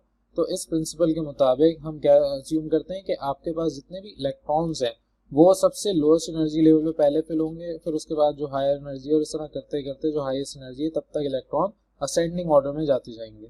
अब फर्ज करते हैं किसी एटम के पास एटॉमिक नंबर z है, यानी कि z नंबर ऑफ इलेक्ट्रॉन्स उसके पास है, तो वो z नंबर ऑफ इलेक्ट्रॉन्स तब तक फिल नहीं होंगे जब तक वो z नंबर ऑफ इलेक्ट्रॉन्स आप सारे के सारे ऑर्बिटल्स में फिल ना करते हैं। जैसे कि यहाँ कुछ एग्जांपल दिए हाइड्रोजन से लेके बोरॉन तक। तो हाइड्रोजन के पास एक इलेक्ट्रॉन होता है तो इसलिए 1s1, हीलियम के पास 2 1s2, इसी तरीके से लिथियम 1s2 और फिर 2s1, बेरिलियम आपके पास 1s2 2s2, इसी तरीके से बोरॉन के ऊपर बात करें तो p ऑर्बिटल भी इंक्लूड हो जाता है p1। और आगे जब आप इस तरीके से इलेक्ट्रॉनिक कन्फिग्रेशन फिल करते रहेंगे तो इसके लिए एक बेसिक सा यहाँ पर डायग्राम बनी हुई है, इसको आपने याद रखना है कि ऑर्बिटल आप किस तरीके से फिल करते हैं। नंबर 1 आपके पास यहाँ पर इस तरीके की अरेंजमेंट लिखते हैं कि आप 1s 2s 3s up till 7s, फिर आप 2p 3p 4p and so on. ये आप एक ट्राइंगल इस तरह का बनाते हैं और फिर अब आप उनमें एक एरो इस तरीके से ड्रॉ करते हैं। तो अब इसको पढ़ने का तरीका ये होता है कि 1s फिर 2s फिर 2p, अब 3s, 3s के बाद 3p, 3p के बाद 3d नहीं है 4s है, 4s के बाद 3d है, फिर 4p 5s, अब 5s के बाद 4d, फिर 5p 6s, अब 6s के बाद 4f फिल होगा एंड सो ऑन, आपके पास 5d 6p एंड 7s। ये तरीकेकार है आपके इलेक्ट्रॉनिक कन्फिग्रेशन को फिल करने का। यहाँ पर यही चीज इसी तरीके से बताई हुई है। तो ये टेबल आपको पूरा याद करना है। अगर ये आप इस तरीके से अरेंजमेंट याद कर लेंगे तो आपकी इलेक्ट्रॉनिक कन्फिग्रेशन आसान हो जाएगी। अब ये जो मैंने आपसे बात की, ये आपके पास पहले जो है वो 3s फिल होगा, फिर 3p, फिर 4s। 4s के बजाय आप 3d भी फिल कर सकते हैं, लेकिन यहाँ पर ये रूल अप्लाई नहीं होता। ये बात हमें बताई जाती है n+l रूल से कि ऐसा क्यों है। तो n+l रूल कहता है कि आपके पास n यानी कि जो आपका नंबर ऑफ ऑर्बिटल है और l आपने याद है आपको अगर, तो l आपका कहलाता है एजीम्यूचुअल क्वांटम नंबर। तो ये दोनों आपको पता होने चाहिए कि आपके पास प्रिंसिपल और एजीम्यूचुअल क्वांटम नंबर क्या है। अब जिसका क्वांटम नंबर यानी कि इन दोनों को ऐड करके जो लोएस्ट वैल्यू आएगी उसमें आपका इलेक्ट्रॉन पहले फिल होगा, और जिसमें आपके पास वैल्यू बढ़ जाएगी तो आपके पास बाद में इलेक्ट्रॉन उसके पास जाएगा। अब अगर इसकी एग्जांपल देखें तो मेरे पास फॉर एग्जांपल यहाँ पर बोला गया है कि 4s आपके पास पहले फिल होगा और 3d बाद में फिल होगा। तो अगर 3d ऑर्बिटल के हिसाब से देखा जाए तो n इज इक्वल टू 3 है, d का मतलब l इज इक्वल टू 2 है, तो इन दोनों का सम आप लें तो आपके पास 3 + 2 5 आएगा। तो n + l यहाँ पर 5 है, और इसी तरीके से 4s को देखें तो 4s में n इज इक्वल टू 4 है और l इज इक्वल टू 0, इन दोनों का n + l करें तो आंसर 4 आएगा। इसलिए क्योंकि इसका एनर्जी स्टेट लो है, ये लोअर वैल्यू रखता है और आपके पास ये हायर वैल्यू रखता है, इसलिए पहले लोअर शेल में फिल होगा। लेकिन अगर आपके पास वैल्यू सेम आ जाए, फॉर एग्जांपल आपके पास 4p ऑर्बिटल है और 5s ऑर्बिटल है, 4p ऑर्बिटल में n is equal to 4p यानी कि l इज इक्वल टू 1 है, तो 4 + 1 5, और 5s में n is equal to 5, s is equal to 0, तो आपके पास यहाँ पर भी 5 आंसर है। तो क्योंकि 4p की एनर्जी कम है एज कम्पेयर टू 5s, इसलिए पहले 4p फिल होगा फिर 5s फिल होगा। तो इस n + l रूल के मुताबिक हम अपने इलेक्ट्रॉनिक कॉन्फ़िगरेशन का ख्याल रखते हैं कि पहले आपके ऑर्बिटल में कौन सा इलेक्ट्रॉन फिल होगा। नेक्स्ट आपके पास है हुंड्स रूल। हुंड्स रूल आपके पास थर्ड रूल ये कहता है कि मैक्सिमम मल्टीप्लिसिटी क्या होगी, यानी कि आपके पास जो ऑर्बिटल है विच आर डीजनरेटेड, जिनके अंदर इक्वल एनर्जी है जैसे कि p, d और f, ये आपके पास किस तरीके से फिलअप होना शुरू करेंगे। फॉर एग्जाम्पल आपके पास हुंड रूल्स के मुताबिक अगर कोई भी इलेक्ट्रॉन आपके पास ऑर्बिटल के अंदर आ रहा है, अब जितने भी इलेक्ट्रॉन्स उस ऑर्बिटल के अंदर आएंगे, सबसे पहले जो आपके पास मैक्सिमम नंबर ऑफ इलेक्ट्रॉन्स जो होंगे वो सिंगल अंदर जाना पसंद करेंगे। फॉर एग्जांपल मेरे पास एक p ऑर्बिटल है जिसमें px, py और pz है, तो px के अंदर एक इलेक्ट्रॉन आएगा, py के अंदर एक इलेक्ट्रॉन और pz के अंदर एक इलेक्ट्रॉन। ये जितने भी इलेक्ट्रॉन्स हैं आपके ऑर्बिटल के अंदर सिंगल आना पसंद करेंगे, सिंगली ऑर्बिटल्स ये कहलाएंगे। जैसे ही आपके पास इलेक्ट्रॉन की तादाद बढ़ेगी तब ये जाके डबल होना शुरू करेंगे, यानी कि आपके पास तब जाके पेयर में ये इकट्ठे हो जाएंगे। तो पहला आपके पास जो इसमें रूल है हुंड्स रूल में 2 पॉइंट्स हैं। पहला पॉइंट आपको कह रहा है कि इलेक्ट्रॉन सबसे पहले अवॉइड करेंगे सेम ऑर्बिटल में जाना, यानी कि आपके पास अगर p ऑर्बिटल है px, py, pz, तो दोनों px में नहीं आएंगे, py में एक जाएगा, pz में एक जाएगा। और दोनों आपके पास अगर कोई भी इलेक्ट्रॉन है तो जितने इलेक्ट्रॉन वो पहले सिंगली फिल होना पसंद करेंगे और बाद में पेयर बना के ये अंदर जाएंगे। और दूसरा पॉइंट कहता है कि आपके पास जब इलेक्ट्रॉन सिंगली फिल्ड अप होंगे तो इनकी जो स्पिन होगी यानी कि स्पिन क्वांटम नंबर होगा वो सेम होगा और पैरेलल होंगे। इनकी स्पिन सारी अगर काउंटर क्लॉकवाइज है तो सबकी काउंटर क्लॉकवाइज होगी, पैरेलल होगी, या अगर क्लॉकवाइज है तब भी ये स्पिन इनकी पैरेलल होगी, सबकी क्लॉकवाइज ही आपकी स्पिन होगी। तो ये आपका हुंड्स रूल था जिसमें 2 बातें आपको पता चल गई। अब यहाँ पर आपको किताब में एक टेबल दिया हुआ है जिसके अंदर 11 एलिमेंट्स और इनकी इलेक्ट्रॉनिक कॉन्फ़िगरेशन करके बताइए कि आपके पास किस तरीके से इलेक्ट्रॉन्स फिल होंगे, ये आप खुद देखेंगे। बस यहाँ पर मैं ये डिस्कस कर रहा हूँ कि आपके पास जैसे कि यहाँ पर नाइट्रोजन के 7 इलेक्ट्रॉन्स हैं, तो पहले 1s2 फिर 2s2, अब 3 इलेक्ट्रॉन एक एक ऑर्बिटल px, py, pz में फिल होगा, बजाय इसके कि ये 2px2 होता है, यानी यहाँ 2 इलेक्ट्रॉन होता है और यहाँ पर एक और इधर 0 हो जाते, ऐसा नहीं है। आपके पास यहाँ पर एक एक करके पहले फिल होगा, उसके बाद अगर कोई इलेक्ट्रॉन आता है तो फिर पेयरिंग स्टार्ट होगी। तो ये टेबल आपने आगे खुद इसको देखना है। अब जो हमने जो कुछ भी पढ़ा उसमें से कुछ चीजें यहाँ पर समराइज की हैं आपकी किताब में। तो इसमें सबसे पहला पॉइंट आपसे कहा है कि आपके पास जो मैक्सिमम नंबर ऑफ ऑर्बिटल्स हैं किसी भी पार्टिकुलर एनर्जी लेवल में वो n² के बराबर है, यानी कि आपके k, l, m, n में जो इलेक्ट्रॉन्स आएंगे वो 1, 4, 9 और 16 ऑर्बिटल्स के अंदर आएंगे। टोटल नंबर ऑफ ऑर्बिटल्स के शेल में 1 है, यानी कि l में 4, m में 9 और n में 16 ऑर्बिटल्स हैं। दूसरा आपके पास पॉली प्रिंसिपल कहता है कि आपके एक ऑर्बिटल में कभी भी 2 इलेक्ट्रॉन्स एक साथ नहीं आ सकते। सेकंड पॉइंट आपका है पॉली प्रिंसिपल, इसमें ये कहा है कि आपके पास कभी भी 2 से ज्यादा इलेक्ट्रॉन्स एक ऑर्बिटल में नहीं आ सकते। थर्ड पॉइंट आपके पास आता है कि जितने भी आपके पास number of electrons, maximum number of electrons होंगे वो एक पर्टिकुलर एनर्जी लेवल में स्पेसिफिक हो जाएंगे और वो एक फॉर्मूला है 2n², उसके मुताबिक होंगे। तो डिटेल में डिस्कस नहीं कर रहा है, आप इस पॉइंट को पढ़ लेंगे। इसी तरीके से नेक्स्ट पॉइंट डी पॉइंट आपका है, यहाँ पर आपसे कहा है कि जितने भी सब लेवल्स हैं, जितने भी एनर्जी लेवल्स के, उन्हें n से रिप्रेजेंट किया गया और ये जो n से रिप्रेजेंट कर रहे हैं इसका मतलब for example n is equal to 2 है तो उनके 2 सब एनर्जी लेवल्स होंगे। तो ये आपके पास डी पॉइंट था। इसी तरीके से नेक्स्ट पॉइंट जितने भी हैं ये सारे आप एक दफ़ा रिवाइज कर लेंगे क्योंकि जो बातें मैं पीछे पढ़ा चुका हूँ वही सब यहाँ पर इन्होंने समराइज किया हुआ। थोड़ा जल्दी लेके चलते हैं, लेक्चर बहुत बड़ा हो गया। आपके पास नेक्स्ट टॉपिक है एटॉमिक रेडियाई या एटॉमिक रेडियस। एटॉमिक रेडियस का मतलब ये है कि आपके पास एक एटम है, उसका रेडियस निकालना है आपने। तो कभी भी आपका जो एक एटम है, सिंगल एटम, उसका रेडियस नहीं निकाला जाता। आप क्या करते हैं, सेम उस जैसा एक और एटम लेते हैं, उन दोनों का डिस्टेंस निकालते हैं न्यूक्लियस टू न्यूक्लियस, यानी कि यहाँ से लेके यहाँ तक आप कहते हैं कि ट्वाइस ऑफ रेडियस के बराबर है डिस्टेंस। क्योंकि अगर मैं एक इलेक्ट्रॉन की बात करूं तो वो इलेक्ट्रॉन कहीं पे भी हो सकता है। फॉर एग्जांपल एक वक्त इलेक्ट्रॉन यहाँ था तो आपके पास इसका जो स्ट्रक्चर होगा न्यूक्लियस तो ये रहा, लेकिन स्ट्रक्चर इस तरीके से भी हो सकता है।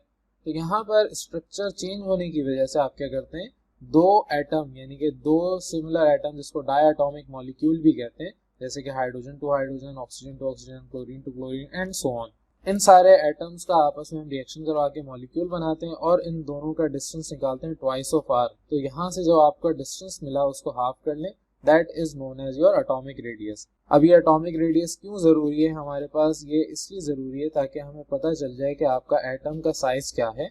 ये कहाँ से मालूम किया जाता है, ये आप स्पेक्ट्रोस्कोपिक एक्सपेरिमेंट से या एक्स-रे डायफ्रैक्शन मेजरमेंट के थ्रू आप ये न्यूक्लियाई का रेडियस निकाल सकते हैं।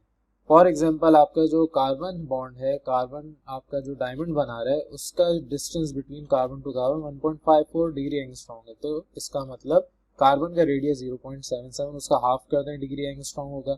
इसी तरीके से और भी एग्जांपल यहाँ पर दी हुई है, सेम वही काम हो रहा है। और दूसरा एटॉमिक रेडियस के अलावा एक और होता है आयनिक रेडियस या आयनिक साइज, आपके पास वो चेंज हो जाता है आयंस के लिए। तो वो नेक्स्ट टॉपिक है, अभी डिस्कस करने जा रहे हैं। अच्छा, ये बात तो आपकी हो गई जब आपके पास डायटोमिक मॉलिक्यूल है। तब क्या करेंगे, जब आपके पास हेट्रोजीनियस डायटोमिक मॉलिक्यूल होगा, यानी कि आपके एलिमेंट सेम नहीं होंगे। फॉर एग्जांपल HCl, तो इसमें आपको अगर हाइड्रोजन और क्लोरीन अलग अलग हैं, इसमें रेडियस निकालना हो तो क्या करते हैं, आप एक को रेडियस ऑफ A का नाम देते हैं और दूसरे को रेडियस ऑफ B का नाम देते हैं। अब अगर आपको इनमें से किसी भी एक का रेडियस पता हो तो आप उसमें से दूसरे का रेडियस निकाल सकते हैं, क्योंकि आपको टोटल ट्वाइस ऑफ आर तो मिल जाएगा। अब ये एटॉमिक रेडियस निकालने का ज़रूरत क्या थी, या हमें क्यों इसमें से जो है एटॉमिक रेडियस है, ये वजह उसकी है कि आपके पास ये प्रिडिक्ट करता है chemical behaviour. For example phosphorus combine करता है क्लोरीन से तो PCl5 बना के देता है, लेकिन आपके पास जो क्लोरीन है उसकी जगह आयोडीन आ जाए तो PI5 कभी नहीं बनता। वजह उसकी है कि आपके पास जो आयोडीन है वो बहुत बड़ा एटम है एज कम्पेयर टू क्लोरीन। तो ये आपके पास इस तरीके से सारी केमिकल प्रॉपर्टीज बताई जा सकती हैं अगर आपको एटॉमिक रेडियस पता चल जाए। यहाँ पर आपको एक टेबल गिवन है जिसमें एटॉमिक साइज और आयनिक साइज गिवन है। ये सब आपको वैसे ही पढ़ लें तो अच्छी बात है, याद करने की जरूरत नहीं। कुछ इसमें से हैं पूछे जाता है, वो आपको इंपॉर्टेंट अगर कुछ लगे तो देख लें, अदरवाइज ये एग्जाम में MCQs में तो बिल्कुल नहीं आता। नेक्स्ट टॉपिक पे चलते हैं। नेक्स्ट टॉपिक है आयनिक रेडियस। तो जिस तरीके से हमारा एटॉमिक रेडियस था उसी तरीके से आयनिक रेडियस है, बस फर्क क्या है कि आप अपना एक इलेक्ट्रॉन या तो निकालते हैं या ऐड करवाते हैं तो वो आयन बन जाता है आपका एटम।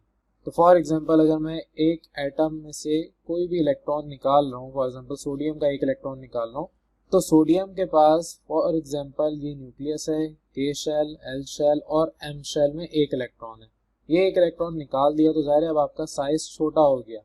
अब आपका जो एटम का साइज है वो छोटा हो गया, और क्योंकि न्यूक्लियस के पास एनर्जी ज़्यादा है, न्यूक्लियस इस एक इलेक्ट्रॉन की वजह से अपनी एनर्जी इस पर खर्च कर रहा था, जब इसका एक इलेक्ट्रॉन निकल गया, एनर्जी ज़्यादा हो गई, तो इसमें अट्रैक्शन फोर्स बढ़ जाएगी इलेक्ट्रॉन की न्यूक्लियस के साथ, तो और एटॉमिक साइज छोटा हो जाएगा। तो यहाँ पर इस तरीके से जब भी आप कोई इलेक्ट्रॉन निकालते हैं या ऐड करवाते हैं, जैसे ये इलेक्ट्रॉन फॉर एग्जांपल क्लोरीन ने अपने पास ऐड कर लिया, तो अब उसका जो साइज है वो बड़ा हो जाएगा। आपके पास फोर्स क्योंकि क्लोरीन की कम हो जाती है तो वो अपना साइज बड़ा कर लेगा। तो आगे ये एग्जांपल है उसको डिस्कस करेंगे। तो सिंपली जब भी आप अपने इलेक्ट्रॉन को निकालेंगे, ऐड करवाएं या सब्ट्रैक्ट करवाएं, जब भी आप किसी एटम से इलेक्ट्रॉन निकालते हैं या ऐड करवाते हैं तो आपके पास वो एटम के बजाय आयन कहलाता है, और जब आप उसका रेडियस निकालेंगे तो वो कहलाएगा आयनिक रेडियस। अब ये डिपेंड करता है कि कितने इलेक्ट्रॉन्स आपने ऐड या रिमूव करवाए। तो इलेक्ट्रॉन जितने ज़्यादा ऐड करवाएंगे तो आपका एटॉमिक रेडियस उतना ज़्यादा जो है वो फैलता जाएगा, बड़ा होता जाएगा, और जितने ज़्यादा रिमूव करवाएंगे आपका एटॉमिक रेडियस यानी कि आयनिक रेडियस वो कम से कम होता जाएगा। अब एटॉमिक रेडियस जिस तरीके से आपके पास मालूम किया जाता था उसी तरीके से आयनिक रेडियस एक्स-रे एनालिसिस से मालूम किया जाता है, या एक और तरीका है आप अपने आयंस को पैक टुगेदर कर दें तो इस तरीके से भी आप आयनिक रेडियस निकाल सकते हैं। अब जो मोनोएटॉमिक आयन होते हैं वो आपके पास, जैसे कि सोडियम एक मोनोएटॉमिक आयन है, ये ज़्यादा स्फेरिकल होते हैं और इनका जो रेडियस है वो पैकिंग इन क्रिस्टल के अंदर पैक हुए होते हैं, वहाँ से निकाला आराम से जा सकता है। तो ये कुछ पॉइंट्स हैं जो कि आपको याद करने एमसीक्यू में पूछे जा सकते हैं। अब आप यहाँ पर एग्जांपल दी हुई है, जैसे कि आपका आयनिक रेडियस है सोडियम का, जब आपका सोडियम था एटम तो उसका ये स्ट्रक्चर था, ये रेडियस था, जब वो आयन बन गया तो इसका रेडियस कम हो गया। इसी तरीके से क्लोरीन जब वो एटम था इसका रेडियस ये था, और जब इसने इलेक्ट्रॉन को एक्सेप्ट किया तो ये अपना साइज बड़ा कर गया और इसका चेंज हो गया एटॉमिक रेडियस। तो आयनिक रेडियस से रिलेटेड ये कुछ बातें थी। अब यहाँ पर एक और एग्जांपल दी हुई है कि आपके पास अगर इस तरीके के एलिमेंट्स हैं सोडियम, मैग्नीशियम, एल्युमिनियम, एक ही आपके पास पीरियड में आ रहे हैं, तो क्योंकि ये अपना इलेक्ट्रॉन जब निकालेंगे, ये एक निकालेगा, ये दो, ये तीन, तो एंड में जब आयन बनेगा तो नंबर ऑफ इलेक्ट्रॉन्स इन तीनों के पास सेम हो जाएंगे। तो जब इनके नंबर ऑफ इलेक्ट्रॉन सेम हो गए यानी कि दोनों का स्ट्रक्चर सेम हो गया, लेकिन दोनों का जो रेडियस आयनिक रेडियस में आपके पास फर्क आ रहा है, इसका आयनिक रेडियस ज्यादा है फिर इसका कम, और इस तरह से कम होता चलता जा रहा है। तो अलोंग द पीरियड आपका जो आयनिक रेडियस है अलोंग द पीरियड ये चेंज होता है, यानी कि ये डिक्रीज होता जाता है।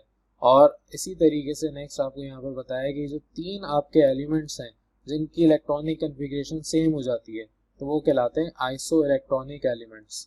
चलते हैं नेक्स्ट टॉपिक की तरफ, आयनाइजेशन पोटेंशियल। आयनाइजेशन पोटेंशियल क्या है? It is the minimum amount of energy required to remove a electron जो कि लीस्ट स्ट्रांगली बाउंडेड है, यानी कि इतना उसके ऊपर ताकत नहीं है किसी भी न्यूक्लियस की, लीस्ट इलेक्ट्रॉनिक बाउंडेड होता है ये, from a natural gaseous atom. तो वो आपके पास गैसियस एटम से मिनिमम अमाउंट ऑफ एनर्जी जो रिक्वायर है इलेक्ट्रॉन निकालने के लिए उसे आप कहते हैं आयनाइजेशन पोटेंशियल। लाजमी नहीं एटम हो, आयन और मॉलिक्यूल के लिए भी ये काम हो सकता है। तो आयनाइजेशन पोटेंशियल या आयनाइजेशन एनर्जी सिंपल ये है कि आपने इलेक्ट्रॉन निकालना है तो जितनी एनर्जी आप उसको देंगे वो आपके पास कहलाएगा आयनाइजेशन पोटेंशियल। अब अगर एक इलेक्ट्रॉन निकालना है तो वो कहलाता है फर्स्ट आयनाइजेशन पोटेंशियल, दो इलेक्ट्रॉन निकालने तो सेकंड, तीन निकालने तो थर्ड आयनाइजेशन पोटेंशियल। तो बेसिकली ये आपका आयनाइजेशन पोटेंशियल सिंपली मालूम किया जा सकता है कि कितनी एनर्जी आप दे रहे हैं और स्पेक्ट्रोस्कोपिक मेजरमेंट से कितनी आपके पास वहाँ पर स्पेक्ट्रोस्कोपिक लाइंस वगैरह जनरेट हो रही है, तो उससे पता चल जाता है कि आपने जितना अमाउंट ऑफ करंट दिया या जितनी अमाउंट ऑफ इलेक्ट्रिसिटी पास की या जितनी एनर्जी दी उतना आपके पास इलेक्ट्रॉन्स कितने निकल आए। तो इस तरीके से आपके पास आयनाइजेशन पोटेंशियल निकाला जा सकता है। अब आयनाइजेशन पोटेंशियल जो है जैसे जैसे आप डाउन द एलिमेंट जाएंगे यानी कि डाउन द ग्रुप जाएंगे आपका साइज बढ़ता जाएगा, जैसे साइज बढ़ता जाएगा आपके पास आयनाइजेशन पोटेंशियल कम से कम चाहिए। अब अगर यहाँ पर आप गौर करें तो आपके जब साइज कम था तो सबसे ज्यादा आयनाइजेशन पोटेंशियल चाहिए था, फिर आहिस्ता आहिस्ता नीचे आते हैं तो कम होता जाता है। लेकिन यहाँ पर एक और चीज देखने वाली है कि आपके पास फर्स्ट आयनाइजेशन पोटेंशियल जैसे कि यहाँ पर कम है as compare to second and third, तो आपके पास अगर फर्स्ट इलेक्ट्रॉन निकाला तो आपके पास कम एनर्जी है, सेकंड या थर्ड निकालेंगे तो उतनी ज्यादा एनर्जी देनी पड़ेगी। तो ये पूरा टेबल है जिसके अंदर ये एनर्जीज डिस्कस की गई है। नेक्स्ट टॉपिक की तरफ चलते हैं। नेक्स्ट टॉपिक हमारा है इलेक्ट्रॉन एफिनिटी। इलेक्ट्रॉन एफिनिटी क्या है? It is simply the ability of an atom to remove an electron from a metal from a positive ion, यानी कि आप अपने इलेक्ट्रॉन को रिमूव करवा रहे हैं मेटल में से to form a positive ion, तो इस एबिलिटी को आप कहते हैं इलेक्ट्रॉन एफिनिटी। अब जिस तरह इलेक्ट्रोनेगेटिविटी था उसी तरीके से इलेक्ट्रॉन एफिनिटी है। इलेक्ट्रॉन एफिनिटी सिंपली अगर डिफाइन किया जाए तो इसका मतलब ये द एनर्जी चेंज, वो एनर्जी चेंज जो आपको चाहिए to gain an electron by neutral gaseous atom to form a negative ion, यानी कि आप अपने किसी भी गैसियस एटम जो न्यूट्रल है उसको एक इलेक्ट्रॉन गेन करवा रहे हैं to form a negative ion. तो इस तरीके से आपके पास ये प्रॉपर्टी कहलाती है इलेक्ट्रॉन एफिनिटी। अब जब भी आप ज्यादातर इलेक्ट्रॉन्स ऐड करवाएंगे तो इस तरह के रिएक्शंस कहलाते हैं एक्सोथर्मिक रिएक्शंस, या जो चेंज आता है वो एक्सोथर्मिक होता है। तो आपका जो डेल्टा एच है वो नेगेटिव साइन के साथ होता है, लेकिन लाजमी नहीं है, कभी कभार पॉजिटिव साइन के साथ भी ये चीजें आती हैं। अब यहाँ पर कुछ प्रॉपर्टीज लिखी हुई है, ये प्रॉपर्टीज आप खुद पढ़ लेंगे, इतना कुछ यहाँ पर डिटेल नहीं है, लेकिन इंपॉर्टेंट पैराग्राफ है। अगर कॉन्सेप्ट आपको यहाँ पर कोई भी डिफिकल्टी होती है तो आप मुझसे पूछ सकते हैं। इस टेबल पे ऊपर मैं अब बात करूंगा, यहाँ पर कुछ जगहों पर पॉजिटिव चार्ज भी है, यानी कि पॉजिटिव में वैल्यू भी है, इसका मतलब ये एंडोथर्मिक वैल्यूज हैं, इनके अंदर एंडोथर्मिक चेंज आया है। जितने भी नेगेटिव हैं इसका मतलब इनके अंदर एक्सोथर्मिक चेंज आया है। तो यहाँ पर ये इतनी सी चीज आपको डिस्कस करनी थी। इस पैराग्राफ में थोड़ी डिटेल में वही सारी बातें लिखी हैं जो मैंने अभी बताई कि पॉजिटिव और नेगेटिव चार्ज का क्या मतलब है। चलते हैं अब नेक्स्ट टॉपिक की तरफ, इलेक्ट्रोनेगेटिविटी। इलेक्ट्रोनेगेटिविटी आपके पास वो एबिलिटी है, वो टेंडेंसी है या पावर ऑफ एन एटम है to attract a shared pair of electron towards itself. तो आपके पास वो एबिलिटी, वो tendency of an atom to attract the shared pair of electron towards itself is known as electronegativity. अब आपने दो types के बॉन्ड पढ़े थे, एक कोवलेंट बॉन्ड, दूसरा आयनिक बॉन्ड। तो ये जो इलेक्ट्रोनेगेटिविटी है ये डिफाइन करता है कि आपका किस टाइप का बॉन्ड बनेगा यहाँ पर। अब यहाँ पे एक टेबल आपको गिवन है जिसके अंदर डिफरेंट एलिमेंट्स की इलेक्ट्रोनेगेटिव वैल्यू बताई हुई है। यहाँ से एक चीज नजर ये आती है कि अलोंग द पीरियड आपके पास इलेक्ट्रोनेगेटिविटी बढ़ती है और डाउन द ग्रुप आपके पास इलेक्ट्रोनेगेटिविटी डिक्रीज होती है। मैक्सिमम इलेक्ट्रोनेगेटिविटी फ्लोरीन की है 4 which is the highest one. आपके पास ये पूरा टेबल है जिसमें आपको पता होना चाहिए कि आपके पास हाईएस्ट वैल्यू, सबसे ज्यादा वैल्यू किसकी है इलेक्ट्रोनेगेटिविटी की। अच्छा, एक और पॉइंट यहाँ पर इंपॉर्टेंट आपसे डिस्कस करना है कि आपके पास टोटल 1.7 इलेक्ट्रोनेगेटिविटी अगर इससे ज्यादा होगी तो इसका मतलब आयनिक है, आयनिक बॉन्ड बनाता है, और अगर इससे कम होगी तो इसका मतलब कि कोवलेंट बॉन्ड बनाता है। अब कोवलेंट बॉन्ड भी दो टाइप्स के होते हैं आपके pass on the basis of electronegativity. Covalent bond हम दो टाइप्स के देखते हैं, एक पोलर कोवलेंट बॉन्ड्स, दूसरे नॉन पोलर कोवलेंट बॉन्ड्स। अब पोलर बॉन्ड उन बॉन्ड्स को कहते हैं, उन कोवलेंट बॉन्ड्स को कहते हैं जिनके अंदर पोल्स होते हैं, या तो पॉजिटिव या नेगेटिव चार्ज होता है, पार्शियली सही, लेकिन आपके पास पोल्स होते हैं। और नॉन पोलर उन बॉन्ड्स को कहते हैं जो सेम सिमिलर आइटम्स के दरमियान बनते हैं, जिनके दरमियान कोई पार्शियल पॉजिटिव नेगेटिव चार्ज नहीं होता। फॉर एग्जाम्पल यहाँ पर आपके पास hydrogen to hydrogen, oxygen to oxygen या नाइट्रोजन टू नाइट्रोजन अगर कोई कोवलेंट बॉन्ड बनता है तो ये आपके पास इक्वल इलेक्ट्रोनेगेटिव वैल्यू पे बनता है, और इस तरह के कोवलेंट बॉन्ड को आप कहते हैं नॉन पोलर।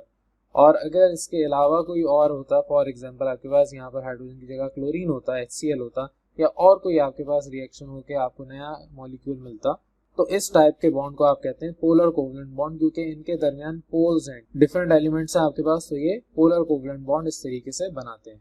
तो यहाँ तक आपका चैप्टर नंबर 3 खत्म होता है। इसमें ये सारी चीज़ें जो अभी हमने डिस्कस की, सारी की सारी चीज़ें इंपॉर्टेंट हैं, कोई इसमें ऐसी बात नहीं है जो कि लेस इंपॉर्टेंट हो। इंतहाई अहम चैप्टर है, मुझे बनाने में भी काफ़ी मेहनत लगी है, और जाहिर है आप जब इसको पढ़ेंगे तो आपको पढ़ने में भी काफ़ी मेहनत लगेगी। उम्मीद है आपके ज़्यादातर कॉन्सेप्ट्स यहाँ पर क्लियर हो गए होंगे। फिर भी अगर कोई कन्फ्यूजन हो तो आप मुझसे पूछ सकते हैं, और अगर कोई टॉपिक समझ ना आए तो उस टॉपिक को एक दफ़ा दोबारा पीछे जाके देखें, दोबारा से इसको सुनें, ताकि आपका वो कॉन्सेप्ट क्लियर हो जाए। Thank you for watching. अल्लाह हाफिज़।